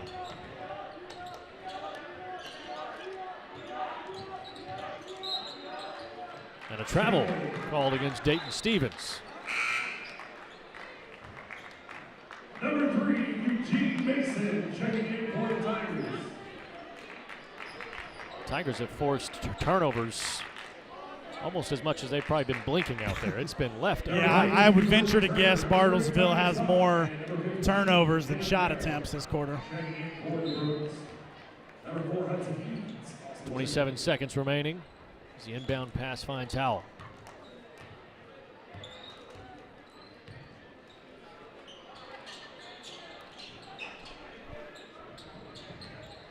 J.D. Talley sets the screen. Trying to feed it to Shockley in the corner. Kept in play, but Shockley's going to recover. Quick floater. Drops right through for Logan Shockley, and the time will tick away there. 23-4, the advantage for Broken Arrow after quarter number 1. And it has been all Tigers through the first 8 minutes. We'll see if they can keep things rolling in quarter number 2. Keep it right here on ArrowVision. Hey, Broken Arrow fans, score big with TTCU Federal Credit Union's School Pride Card. Each time you use your card, we donate to Broken Arrow Public Schools, adding to the $2.5 million we've given statewide. TTCU, where members are raving fans. Your side hustle keeps you moving. We'll help you get where you really want to go. TTCU Federal Credit Union. Life is better in balance.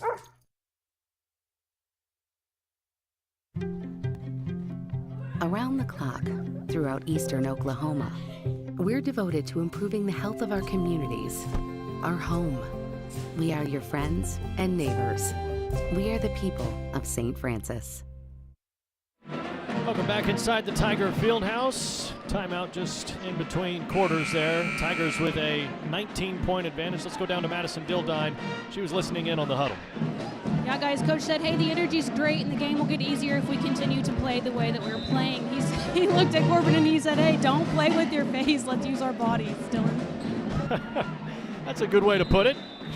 Corbin Dow getting a little bit of a shot to the face early on, but he's able to continue on. So 23-4 the score line. Dow is out there right now with Eugene Mason, DJ Howell, Logan Shockley, and Nija Noyes. Bartlesville so far in the early going has just looked outclassed by Broken Arrow. And they're going to have to find something on this end of the floor if they're going to compete, and nothing going there. Feed down low, Shockley on the break, able to finish. Nice job to hang and kind of lean back to get that finish. Yeah, and that's one of the things that Coach Wallace and staff preached in the locker room was just your ability to get stops on defense is going to lead to easy points, and I think they didn't do a great job of that in the first quarter, but in the second quarter you like to immediately see a transition bucket for 2. Quick hands from DJ Howell, goes out of play, and a throw in for Bartlesville. If you're Broken Arrow, you should not. It should be the total opposite this entire game. You should force them a minute plus, into a turnover, a bad shot, and you should get easy shots the entire game. Michael Kent subs in for Titus Huck. Bartlesville trying to find some sort of an answer. Working it around the perimeter, now inside, and a foul on Corbin Dow. Foul called on Tigers number 4, Corbin Dow. Third personal foul, first team foul. Eads inbounds it to Trey Collins. Shockley defending. Boy, you talk about mismatches. That's a 5'9" guard against a 6'6" forward.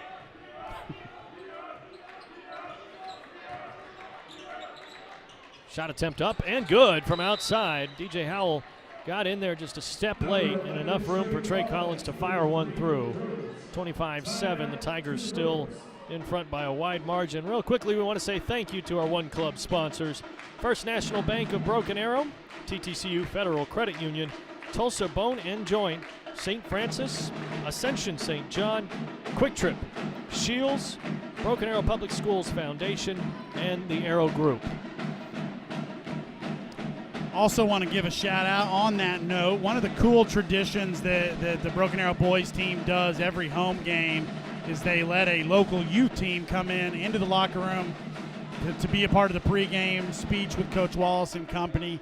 Tonight's team is the BA Vegas Select 5th grade team. They were in the locker room tonight. You'll see them. They were around here somewhere. They were out there during the starting lineups. So give them a shout out. Some of the future Broken Arrow Tigers representing tonight. Actually, I see them over there eating some popcorn and drinking some Gatorade. So I mean this good with luck all, to the BA Vegas Gold.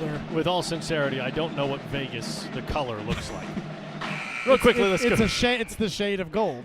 Okay. Yeah, Vegas Gold is our official school color. I didn't know that. I didn't know that was the Vegas color. Now I know. We did not teach you that when you were I here, was not apparently. told that pre-2018. Let's go down to Madison Dildine real quick. Madison.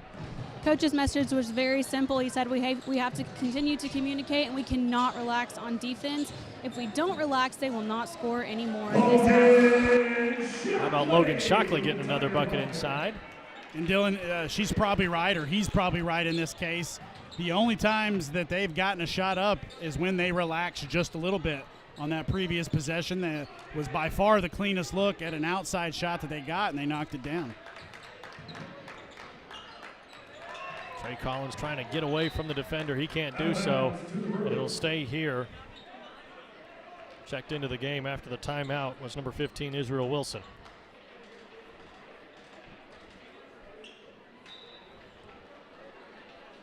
You mentioned earlier the main 8-man rotation, but now Tigers already starting to dip into some of those other folks down there on the bench.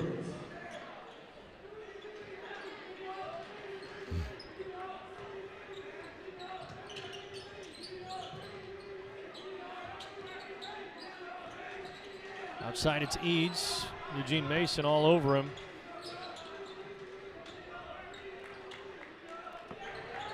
And once again they reset with Trey Collins. He loves that right side. He's been driving in from that perimeter right wing pretty much the entirety of this matchup.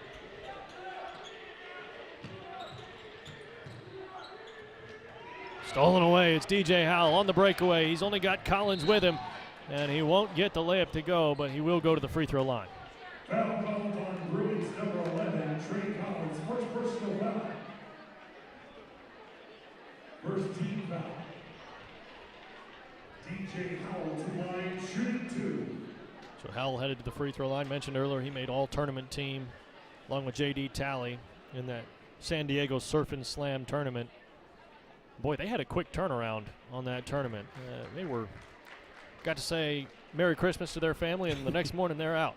Yeah, and that's kind of become a tradition for this team and for this program under Coach Wallace is to go to some of these Christmas tournaments. And I was talking with Coach King before the game, and he, a couple years ago they were supposed to go to Orlando, and they had all sorts of flight issues and whatnot. This time he said the trip was smooth sailing. They played great. Unfortunately lost the championship game by a point, but he was happy with the way they played and got to see some good competition, teams from California, Texas, and Idaho. To that point, Broken Arrow, I don't want to say they hadn't been tested, but if you just look at the score sheets, they look like they hadn't been tested. The way they were just going right through opponents. The average margin of victory throughout this season, 29.67 points. That'll win you some ball games. Absolutely. Logan Shockley skies up and contests the shot. An offensive board on the opposite side. And a foul going against Israel Wilson. So far, Bartlesville, they haven't got a lot of shots off. They've made most of the ones they have got off. Problem is they've spent more time turning the ball over. One thing that they have done well is use some clock. They possession-wise, it's kind of like a football team keeping the other team off the field a little bit. Has almost been their hope to run the offense enough to keep Broken Arrow from being able to get transition opportunities. There you inside, and there's an open look for Bartlesville. Getting through the defense, Jordan Turner on the backside. So they have had some success, and they forced a turnover there. They've had some success when they've been able to not turn the ball over.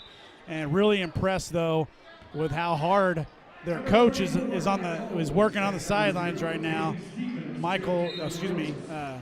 That's not their coach's name. Head coach, Tommy, my eyes are failing me there. Looks like DeSalmi. DeSalmi, there you go.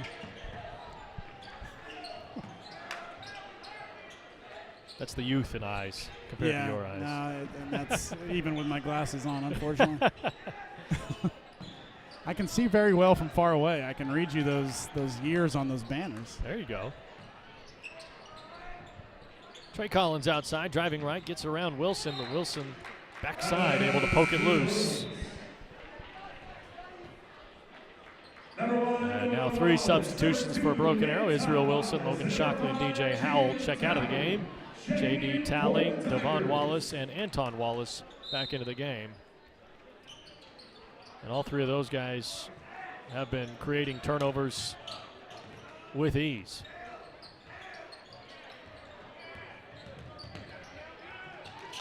Right there, great hands from Devon Wallace, nearly getting another one. Talley hanging with Stevens. Now Duncan outside.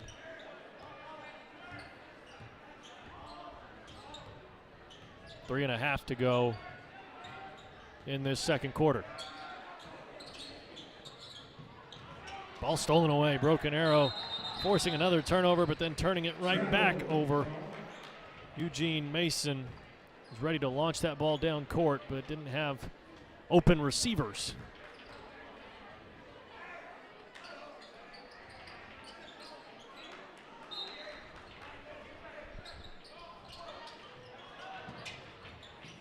Bartlesville looking to inbound again. There's been a couple of times they've probably used a full 4 count trying to find an open man.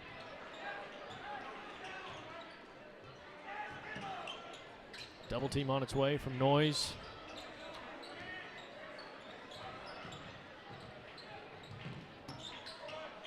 Yeah, it really just feels like right now Bartlesville's just kind of playing keep away until they get that great look at the basket. Broken Arrow's got to find a way to force them into some quicker shots or turnovers.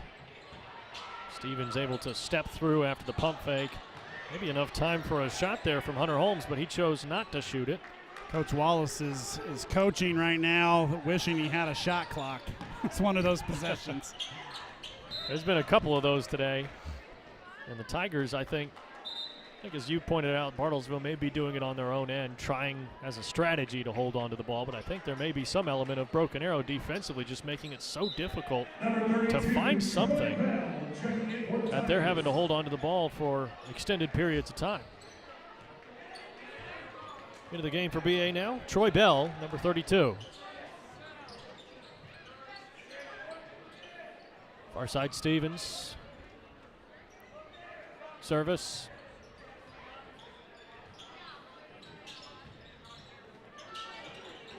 Feeding inside. Hunter Holmes lost the ball, but still able to corral it. A backdoor cut from service. Talley might have jumped right on top of that ball to strip it from him. And now going the other way, it's Broken Arrow.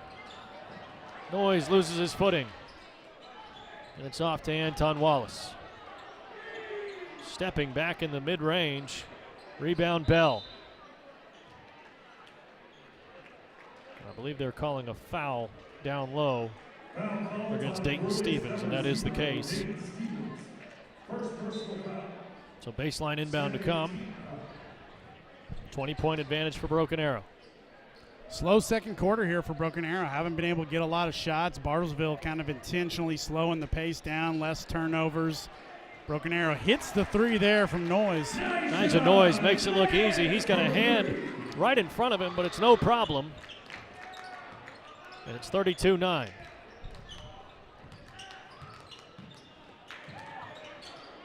Defense may be relaxing just a little bit for Broken Arrow now.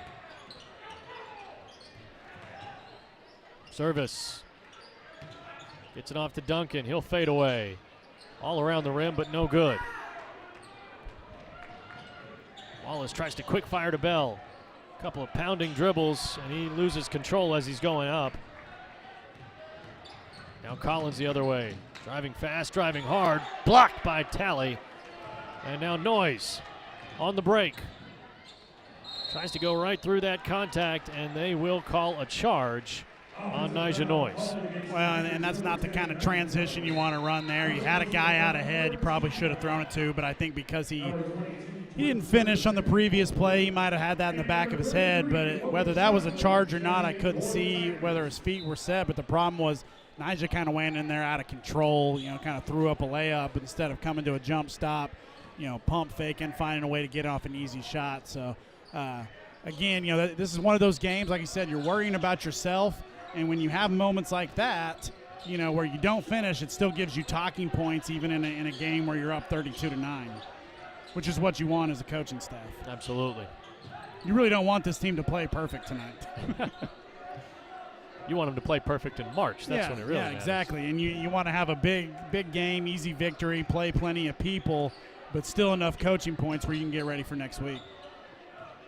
Michael Kent with the ball. He's driven in and pulled it back out a couple of times now, trying to find an opening. Time ticking away. We're inside of 10 seconds now. He's got to kick it out to service, and there's a three-pointer for the Bruins.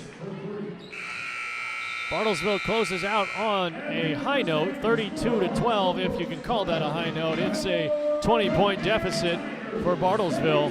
I think considering where we were at the end of the first quarter, they'll take that score and be pretty happy with it. Let's go down to Madison. She's got Bo Wallace with her. Coach, you've got a significant lead heading into the halftime locker room. What's working for you? Well, I didn't like the three-pointer right there. I thought we overhelped that we didn't need to. But just trying to speed them up because obviously when we just play man, they're going to slow the game down and take a lot of possession. So I like our energy right now. Coach.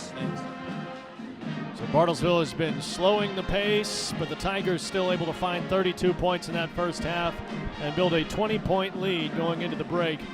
Feels like Broken Arrow has really kind of had Bartlesville's number when it comes to pressuring that basketball and forcing turnovers. Yeah, the thing with Bartlesville is they did make some adjustments. They didn't turn it over near as much in the second quarter, and they're hitting shots when they actually do get some looks. The first quarter, like we said, they had more turnovers than shot attempts. So, even that, you never like to be excited about being down 32-12, but if you're coaching a young team like this, you like the fact that you made some adjustments and are hitting some shots when you get them off.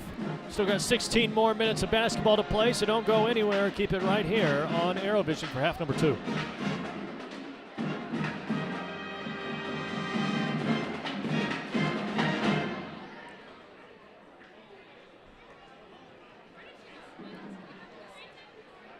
Ladies and gentlemen, please direct your attention to the court as we welcome the varsity Tigers for a special halftime performance.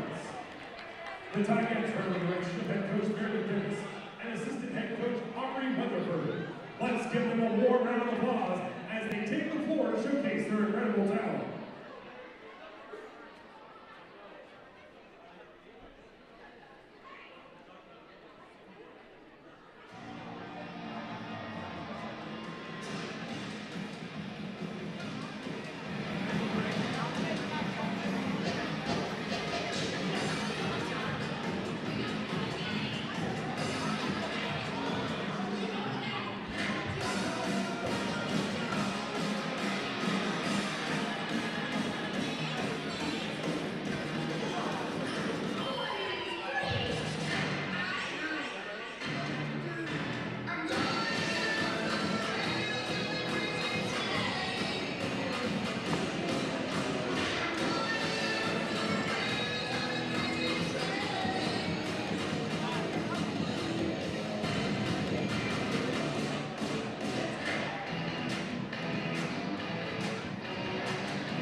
hear it one more time for your varsity Tigers.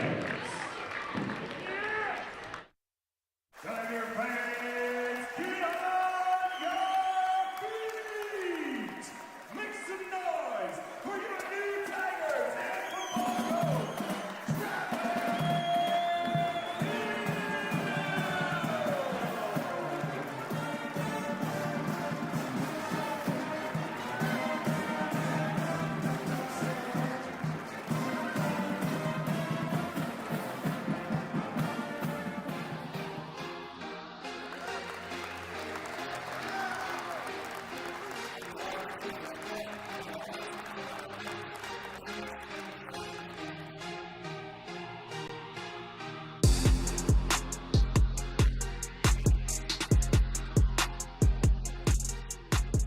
Hey Tiger football fans, I'm Madison Dildine, joined along new head football coach Travis Hill, and we're here at Memorial Stadium about to go 100 yards. You ready? I'm ready. Let's roll. Let's do it.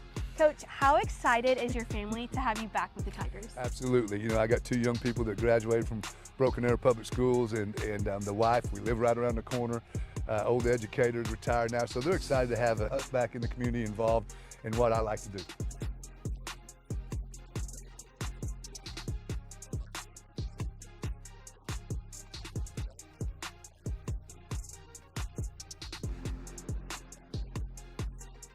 The 2018 state championship team, you were a part of that on the coaching staff. What makes Broken Arrow different? Well, you know, it's unique. A lot of people use the term the largest school in the state, all those things, but what makes it different, it's a one-horse town, and I love it, and it's as tight a community as I've been around.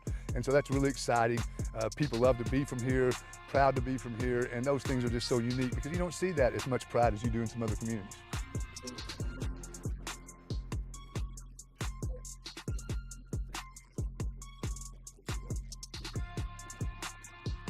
What can we expect over the next several months? Well, you know, a lot of hard work. Those are things that take place. That's what we want to challenge our young people with, just an introduction. And basically the comment was, we're talking about it. Now we got to go do it. So we're looking forward to that. A lot of hard work, a lot of opportunity to get bigger, faster, stronger, and start kind of an idea of what we're going to be doing in our upcoming 25-26 school year.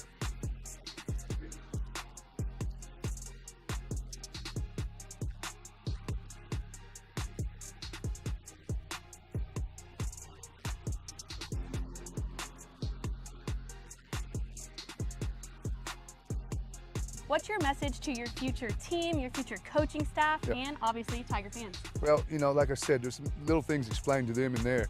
You know, the first thing is that, you know, no leadership, no wins, no success. Coach's leadership, we're going to be all right. Player leadership is what it's all about. That means championship. So those things were directed. Like I kind of mentioned earlier, it's not nothing we talk about. It's what we do on an everyday basis. That's what we show is what we've become. So that will be the challenge that's made not only to the kids, but to the coaches as far as us trying to get back on track and go win big football games.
Hello, BA family. I'm here with a very special group today. I'm talking a very special group.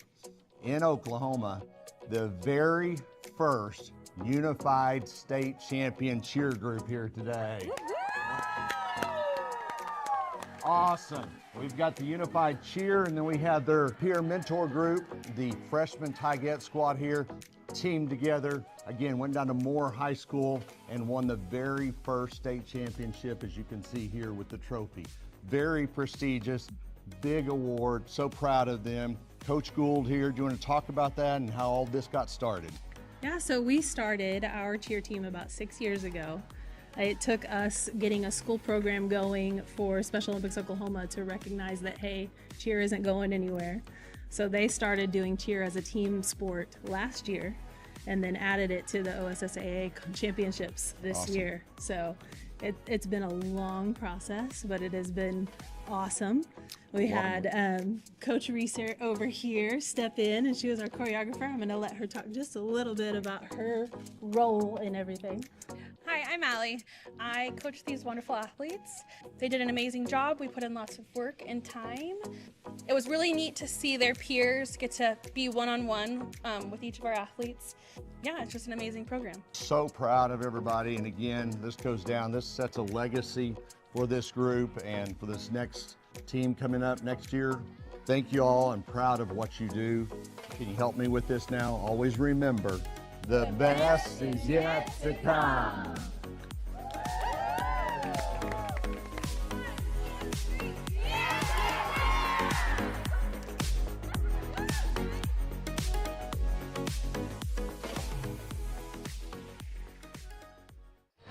Welcome back live here on ArrowVision inside the Tiger Fieldhouse. It's a 32-12 score line. Broken Arrow way ahead and holding Bartlesville to just 12 points in that first half is pretty impressive. And we'll jump into that here in just a second. Greg Spencer is our color commentator tonight. Dylan Rivera here on play-by-play. Madison Dildine down on the sidelines. Broken Arrow has been able to force a lot of turnovers. And that's kind of been the main thing that's forced them into this 12-point half if you're Bartlesville. But there's been some keys that they had to hit on going into this game to get to where they are now. You feel like they've kind of hit those keys? Well, to a little bit. They were on pace to. I think at one point it was 23-4, and it's now 32-12, which basically means the last 5-6 minutes of the game, it was 9-8, Broken Arrow. So I think if you're in the locker room now and you're Coach Wallace, that's probably what you're harping on. And like I said in the first half, you have in a game like this, it's more about you. It's about looking in the mirror. Even one thing I didn't get a chance to mention before game is one of the things that the team did in pregame as they were waiting is they were watching film of Bartlesville with Coach King, and they got to pick who they wanted to guard. So they kind of matched up themselves. And the reason they did that is because they have an experienced group with a lot of seniors, and you want to put as much ownership into their hand. So if you're Coach Wallace, you did that, you gave them their assignments. Second half, you want to see them execute a little bit better to finish the game. So Broken Arrow comfortable right now, but definitely want to get even more comfortable, and that's the way to do it. Anton Wallace from outside, able to knock down an early triple. And Anton had a really, really good first quarter. I think at one point he had 4 or 5 steals. He knocked down an open 3. So he seems to be feeling a little bit. I'd like to see him maybe be a little bit more aggressive on offense in the second half. And those steals came really early in the first quarter. It was almost right out of the gates. Shot blocked by DJ Howell. Shockley gets the rebound. Howell feeds it back to Talley. Left-hand layup is good. Beautiful feed from DJ Howell. Tigers coming out with a lot more intentionality. As I venture to guess, I don't want to say they got a butt chewing in the locker room in the second half with a 32-12 lead, but I think they hit some points that the Coach Wallace wasn't happy with as they get a 10-second count there. Great defense. You're seeing back-to-back-to-back great possessions to start the half. I think you could tell that Coach Wallace, even with a 20-point advantage at the break, wasn't happy. Super happy, yeah. They still were able to find a three-pointer late, so I don't think they probably got chewed out, but I think there were some sour moments that he was ready to go in there and talk to them about. Yeah, I mean, you're looking at these two teams, and you're seeing the one of these teams has a chance to be really good, and the other team's young and inexperienced. Is nice drive there by Devon Wallace, and the Tigers have come out roaring out of the locker room. Wallace just weaving between defenders and able to find an easy bucket right in front of the hoop. Now Service feeds it off to another Bruin down low, and there's he a just fight traveled. underneath. You can't do that. And it looked like the official had to wait and make sure he had the right call there. Is he really going to do this? And he did. Titus Huck, the turnover. Yeah, now a substitution. Kim Mayer will take the place of Nash Zervis. Starting unit out there for Broken Arrow, and now with that substitution, it's 4 starters and Mayer on the floor for the Bruins.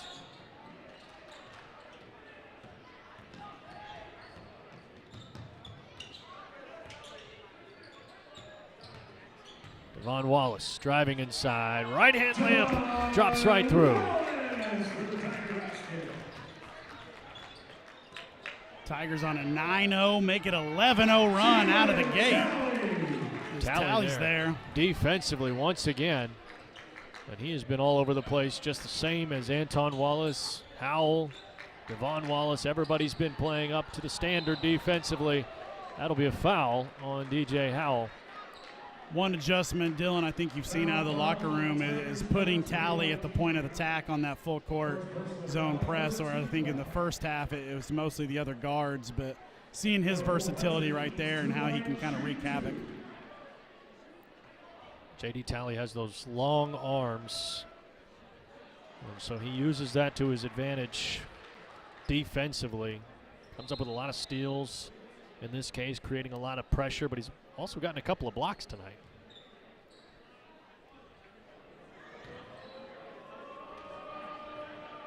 Was his brother on the team when you were calling games in 2018, or was that, remember his brother? I think he might have been maybe a sophomore on that team. Might have been. Howell up top. Into the corner, it's Devon Wallace, rattles around, and Tally gets the offensive board and the finish.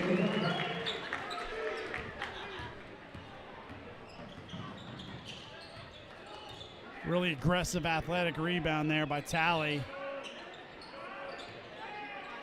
Tigers in a zone defensive look.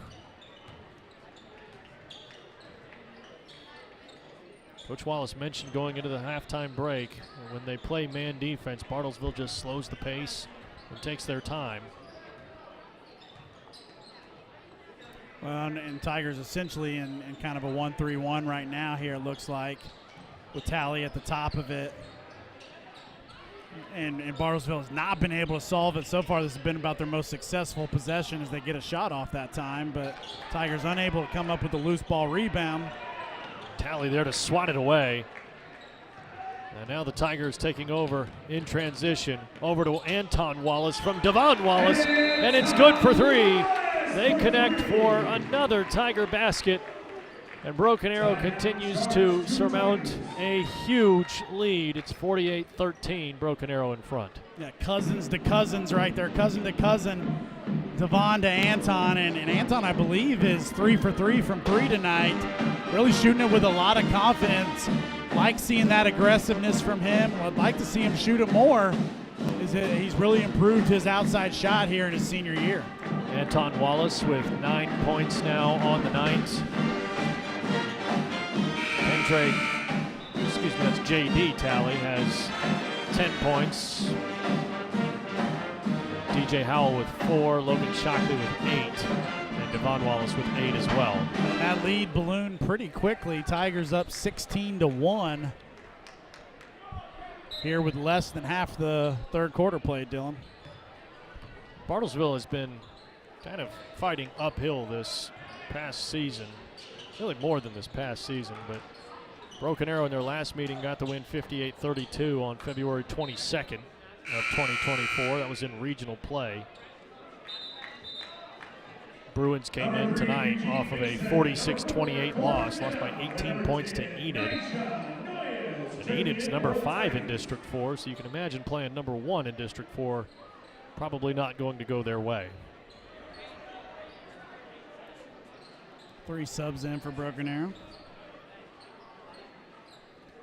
Eugene Mason, Corbin Dow, and Nigel Noyes out on the floor now.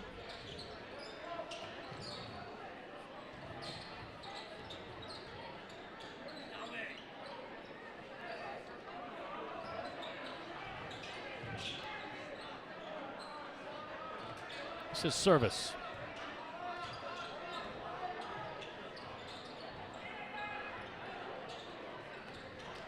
Tigers still in that zone defense.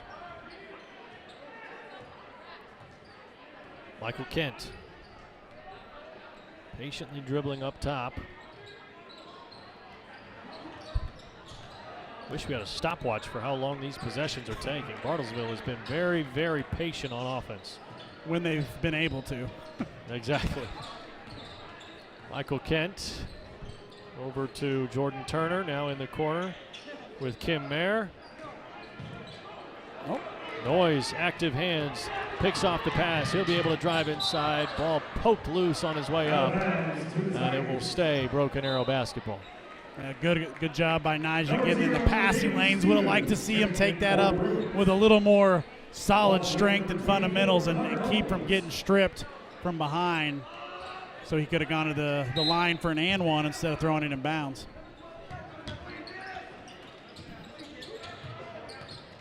Noyes comes off the screen, pulls up around the elbow, and it hits front iron. Bartlesville's pass stolen away. Corbin down, now pushing the pace, trying to find an opening. Sidesteps one defender, but a foul called on service as Dow was on his way up.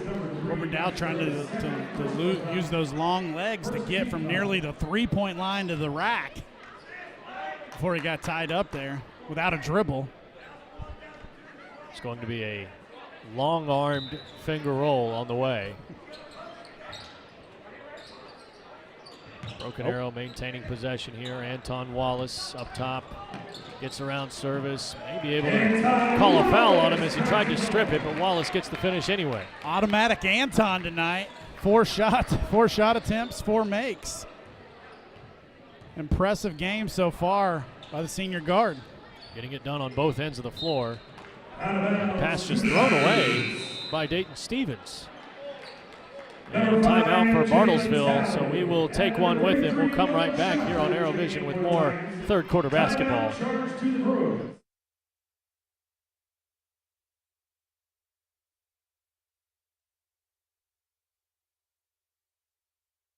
Hey, Broken Arrow fans, score big with TTCU Federal Credit Union's School Pride Card. Each time you use your card, we donate to Broken Arrow Public Schools, adding to the $2.5 million we've given statewide. TTCU, where members are raving fans. Your side hustle keeps you moving. We'll help you get where you really want to go. TTCU Federal Credit Union. Life is better in balance. Tigers up by a whopping 37 points right now. 2:47 to go in the third quarter. And Broken Arrow has just been steamrolling past Bartlesville. It's all smiles and dance moves over on the Broken Arrow sideline right now. Madison Dildine was just there listening in. What do you got, Madison? Coach said, hey, we still have to continue to communicate, but also continue to do the little things. He said, if you can go and dunk on somebody, go dunk on somebody. That was one thing they talked about in the locker room was Coach Hump, who, he gave the pregame talk as he did the scouting report. He said, I want to see some dunks tonight. Well, we haven't seen one yet.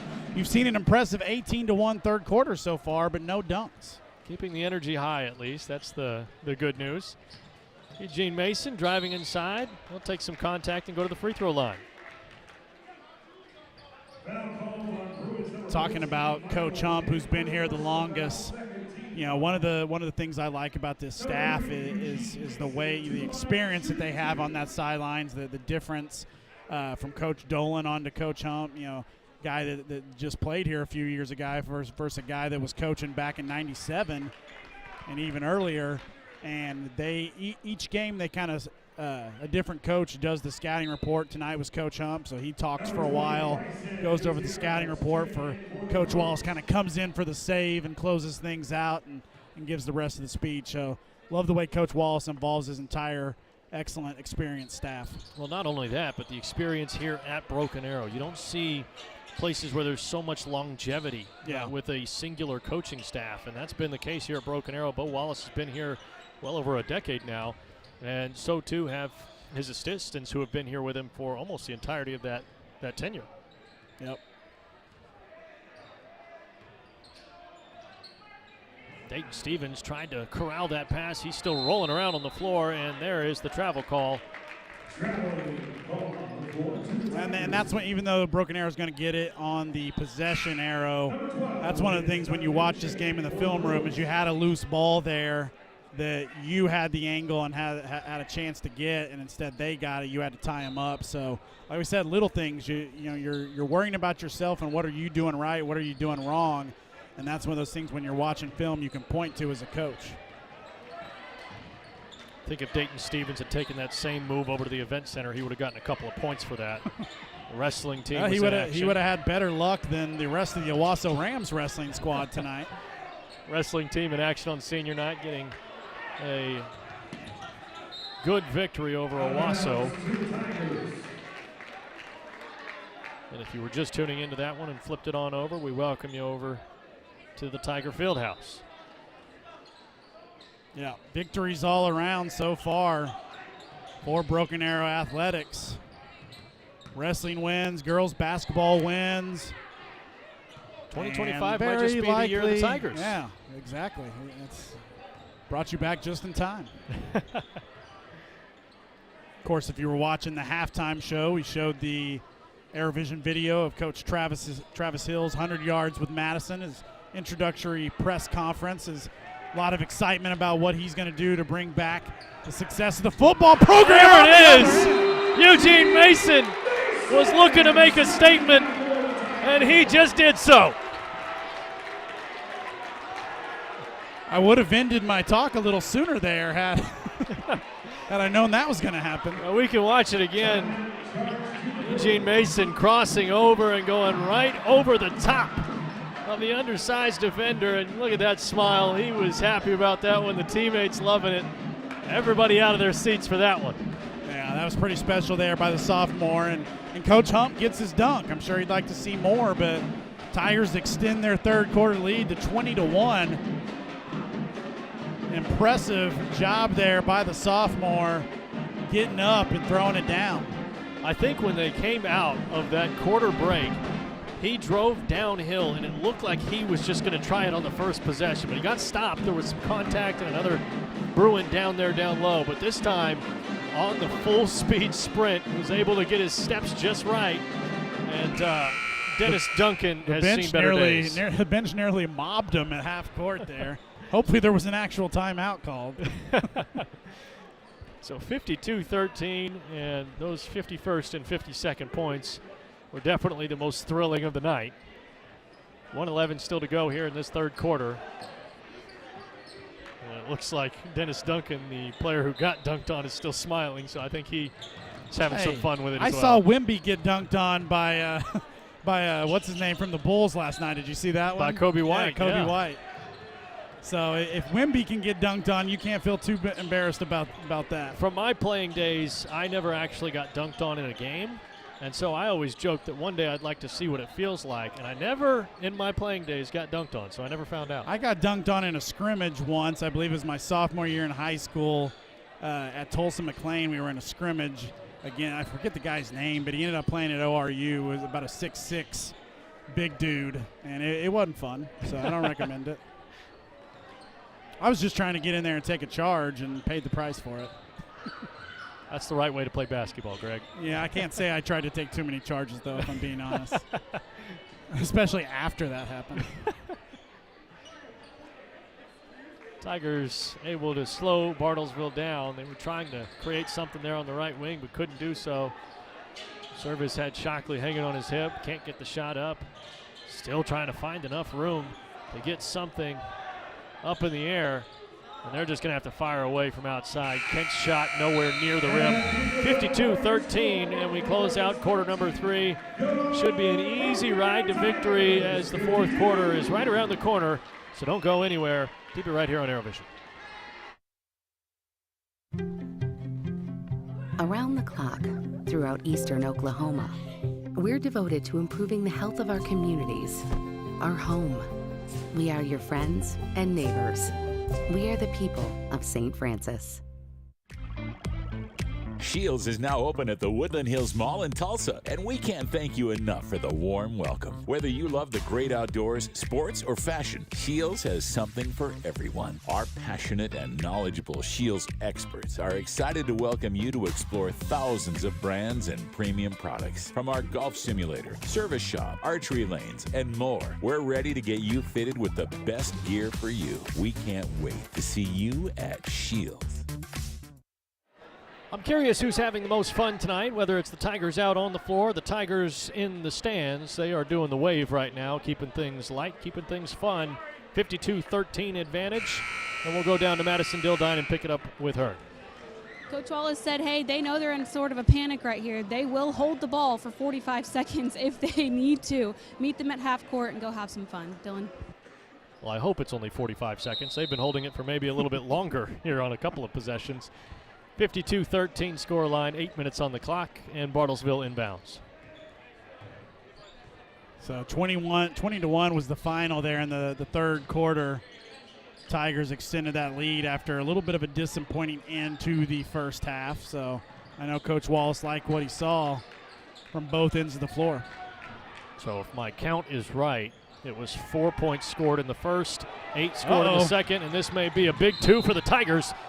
And just off the mark as he got fouled on the way up, it's Corbin Dow going to the free throw line. You got to go get that, Corbin.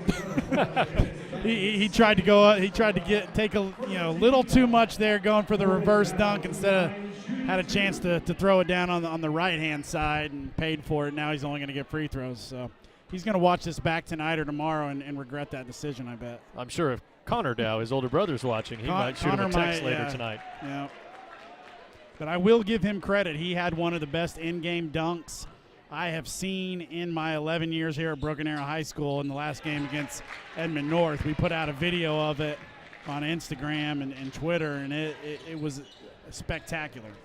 I go back to the days that I was here in school, and Caleb Huffman had a You got to see some good dunks with Caleb Huffman, that's for sure. I believe it was Owasso. It was either Owasso or Jenks, but there was a big man down in the lane, and he was in the wrong place at the right time. One of the few times all night, as Devon Wallace gets a little hung up there in the air, but one of the few, what I was going to say, Noise answers, one of the few times on the night that within their offense, Bartlesville was able to get that backdoor cut, but couldn't finish the layup. So many times tonight, the Tigers have done a good job forcing them to pass back out towards the three-point line, which was their goal. And you're seeing kind of the deficiencies of an offense that is purely 5 out and sets absolutely no screens. One of the things that you can do, with a little bit more of an advanced 5 out offense is implement some of the screening action and whatnot. But when you're trying to go against a Tiger team with this kind of size and athleticism, you got to figure some other stuff out. And now Dow gets up and finishes the two-hand jam. He made up for it on that one. He might have heard me. He might have been listening to the game with some AirPods at the free throw line and taking my directions that time. Much better aggressive move to the basket by Corbin. Nice move by Service as he denied the screen and then drove right, got passed by Nija Noyes, and now 3 substitutions for Broken Arrow. That will be coming in out of the timeout. And Coach Humphrey's got to be a little happy. He's gotten 2 jams now on the night. Yeah, and right now we're kind of getting to that point of the game where you're probably going to see some of the JV guys in there as Corbin Dow avoided the foul, took it up strong with 2 hands on that replay. They say 2 hands for safety, so he made sure he didn't lose the ball on that one. And able to take it up to the rack and finish.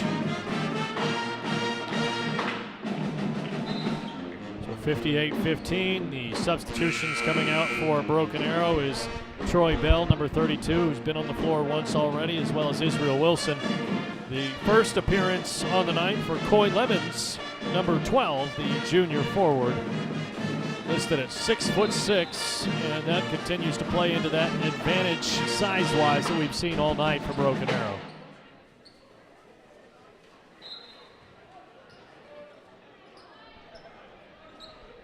Howell the inbound to Devon Wallace. Now a chance to lob it up for Bell, and it hits the rim. Bell looked a little confused, thought he had a chance to get a highlight play of his own. Oh, wow. Stolen away by Howell. Beautiful hands, and now Israel Wilson goes and lays it up. They're trying to get Troy Bell a jam, or maybe just Troy Bell's trying to get himself a jam.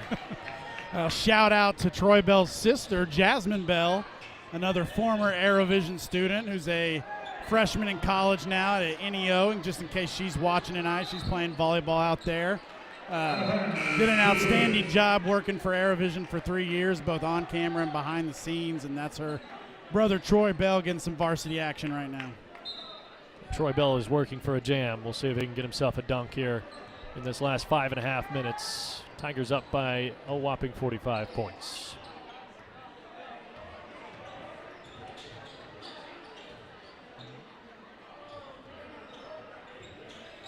Ball inside, Wilson defending. Keeping that pivot foot alive. That was crucial as the Bruins keep the possession alive. Collins drives left, caught up on the baseline. This is Jordan Turner.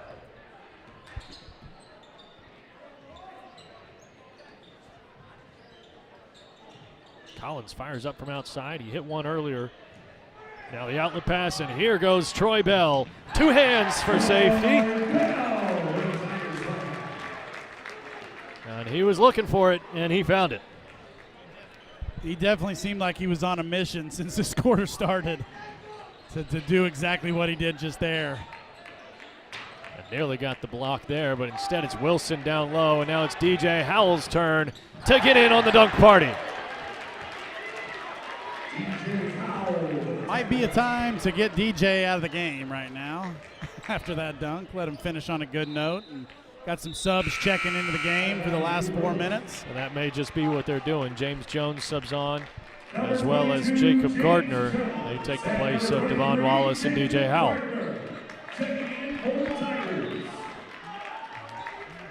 If you look back at the box score after this one, you may not be terribly impressed with some of the numbers from the starters, but it's not like they really had to put up a lot of points. But on top of that, the long possessions from Bartlesville made it difficult for those guys to really put up a ton of points. Yeah, for sure. Inside service, able to get the finish. Ball poked away from Gardner. Well, and what you're seeing right now is you've got 5 bench guys versus, guys that have been playing for bulk of the game for Bartlesville, and that's the reason why Coach Wallace had 2 starters in on that previous possession, because it's a coach's worst nightmare to build up a big lead and see it dwindle away when guys aren't ready for the moment late in a game in a blowout. So it's whether you agree with it or not, when you're a parent in the stands or whatever, when you're a coach on the sidelines and your team has earned a huge victory, you hate seeing guys not coming ready to play. And that's what they got to do right now. You don't want to be turning the ball over. You want to keep a similar level of execution. Tigers got away with a little bit of a travel there as Troy Bell is the recipient of the non-call. He's able to finish inside, goes right through the chest of the defender. He's got some good size to him. Listed at 6'6". Got length as well. Yeah, and he's a kid that really you expect to play a lot more next year as a senior. Tripped up inside, and they're just going to let that ball go out of play. No foul call. Goes off of James Jones.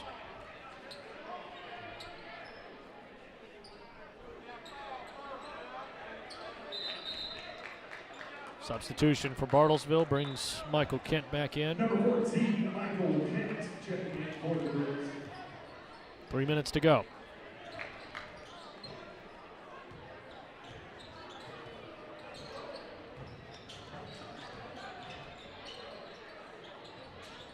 Outside, Eads misfires. Rebound, Jordan Turner. Ball poked away by Bell, but Bartlesville maintains possession. Service drives inside, pump fake, and the foul. But they'll call it on the floor as Service wasn't able to get a shot up. Foul called on Tigers, number 22, James Jones. First personal foul, first team foul. Busy week for Broken Arrow next week. Tuesday, Thursday, and Friday games. Sand Springs on the road Tuesday, and then we'll have you back here on ArrowVision for both Thursday against Union and Friday against Enid. So busy week for the Tigers coming up.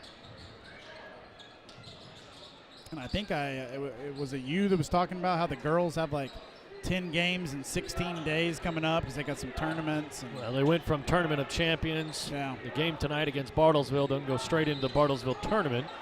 And then from then on, continue on through regular season district play. So it definitely is not a easy stretch for the Lady Tigers, but that's the kind of stuff that gets you ready for March. Driving inside, Service was trying to find his teammate down lows. An incomplete play. And Israel Wilson crosses over, gets into the lane, ball on the floor. Wilson able to finish inside. Israel Wilson with 4 points now on the night.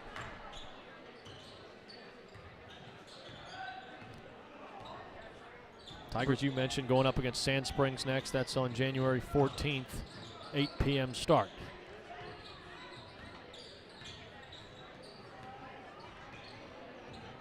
Sand Springs currently sitting at 7-1 as well, so a big district battle with Sand Springs is Broken Arrow's already kind of seen how they match up against Edmond North, as Edmond North, handled them pretty well. So if you can handle Sand Springs, you're feeling like you got a pretty good chance to go undefeated in district. Not to get ahead of ourselves, but Union not in the Tigers district. That'll be the second time Broken Arrow's played them this year. Nice rebound and a putback for James Jones. James Jones, a junior guard. Broken Arrow did beat Union in the Bishop Kelly tournament, so this will be the second time they'll play them next week. Usually in the pre-district, conference days, you would always play Union, always play Jinx, Owasso, but they've shaken things up on how they handled it, and unfortunately that means we don't play Owasso in the regular season for the second year in a row, so that'll be one that I know everybody's pointing at in the playoffs, probably not till a state tournament potentially. As these could be, the top two teams in the state. There you go, Dylan Troy Bell with a big-time block. Return to sender. Gardner from outside. He was fouled, but no call made. And the ball drops to the hands of the Bartlesville Bruins. I think maybe just late in this game. Tigers not really going to get much of a whistle. Refs and everybody else just ready to go home. Should say refs in Bartlesville ready to go home. I think Broken Arrow could stay here and dunk it all night.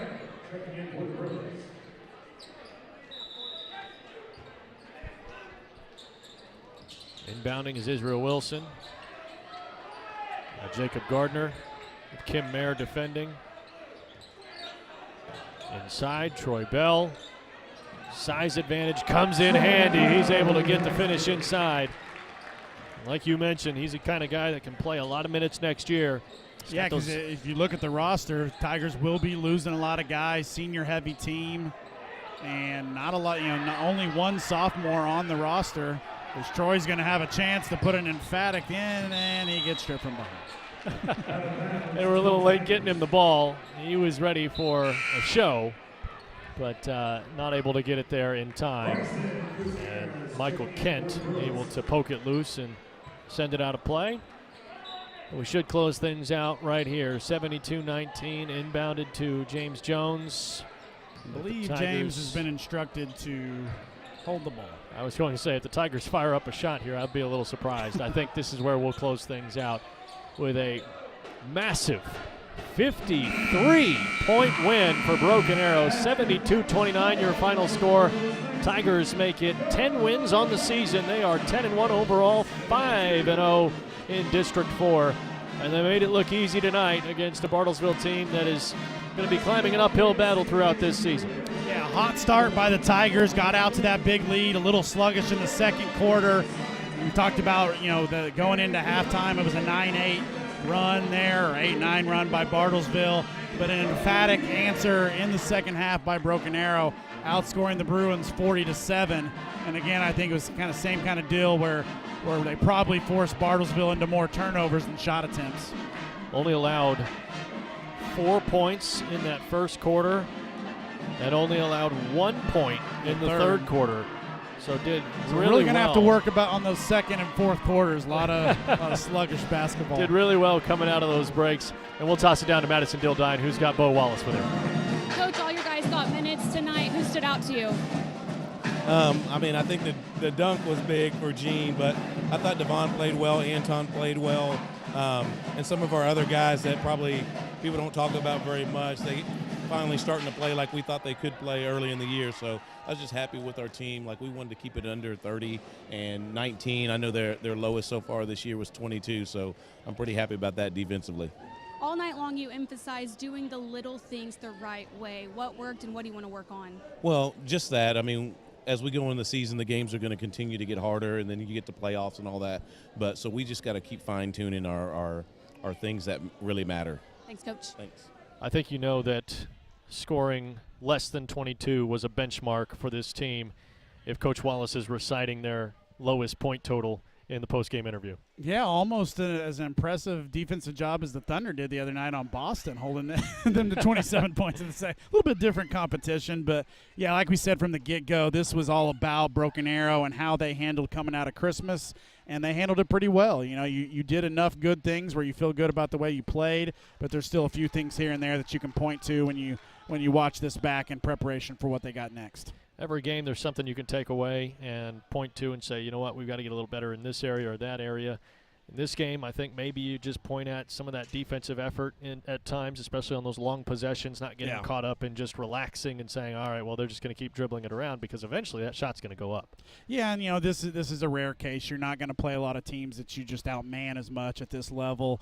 And like I said, ultimately it's about what did you do for yourself and did you get better, and I think you can feel like, you know, you got a week of practice going into a busy week next week, and I think they're just getting better one game at a time. And this is a team that's going to win a lot of ball games. You know, Coach Wallace has had teams that have gone to the state championship, gone to the Final Four of the state tournament, and you can see that this team has that same recipe for success. This is going to be a team that, you know, everybody wants to say this is a Wasso's, you know, year to win another championship, but I wouldn't count this team out as they continue to get better, and I know they're not going to count themselves out as well. Absolutely. So Broken Arrow going forward, we mentioned a couple times late, they're going to be going up against Sand Springs on January 14th at 8 p.m. It'll be on the road. As far as the girls' team goes, they've got Millwood at 10 a.m. on January, not June. That's a little while away. That's the draw in the tournament. That when your coaches get the bracket back, you want to throw it in the trash. 10 a.m. contest against Millwood, January 9th. That's maybe get a practice in after the Absolutely. game. That's a part of the Bartlesville tournament, and they will be going up against a multitude of schools in that one, including Carl Albert, Stillwater, and Dell City, just to name a few. If you've tuned in with us all night long, we thank you for joining us here on ArrowVision. For Madison Dildine, for Greg Spencer, for Coach Tiffany Jones, for our crew that has handled everything so wonderfully tonight, I'm Dylan Rivera, and we will see you next time.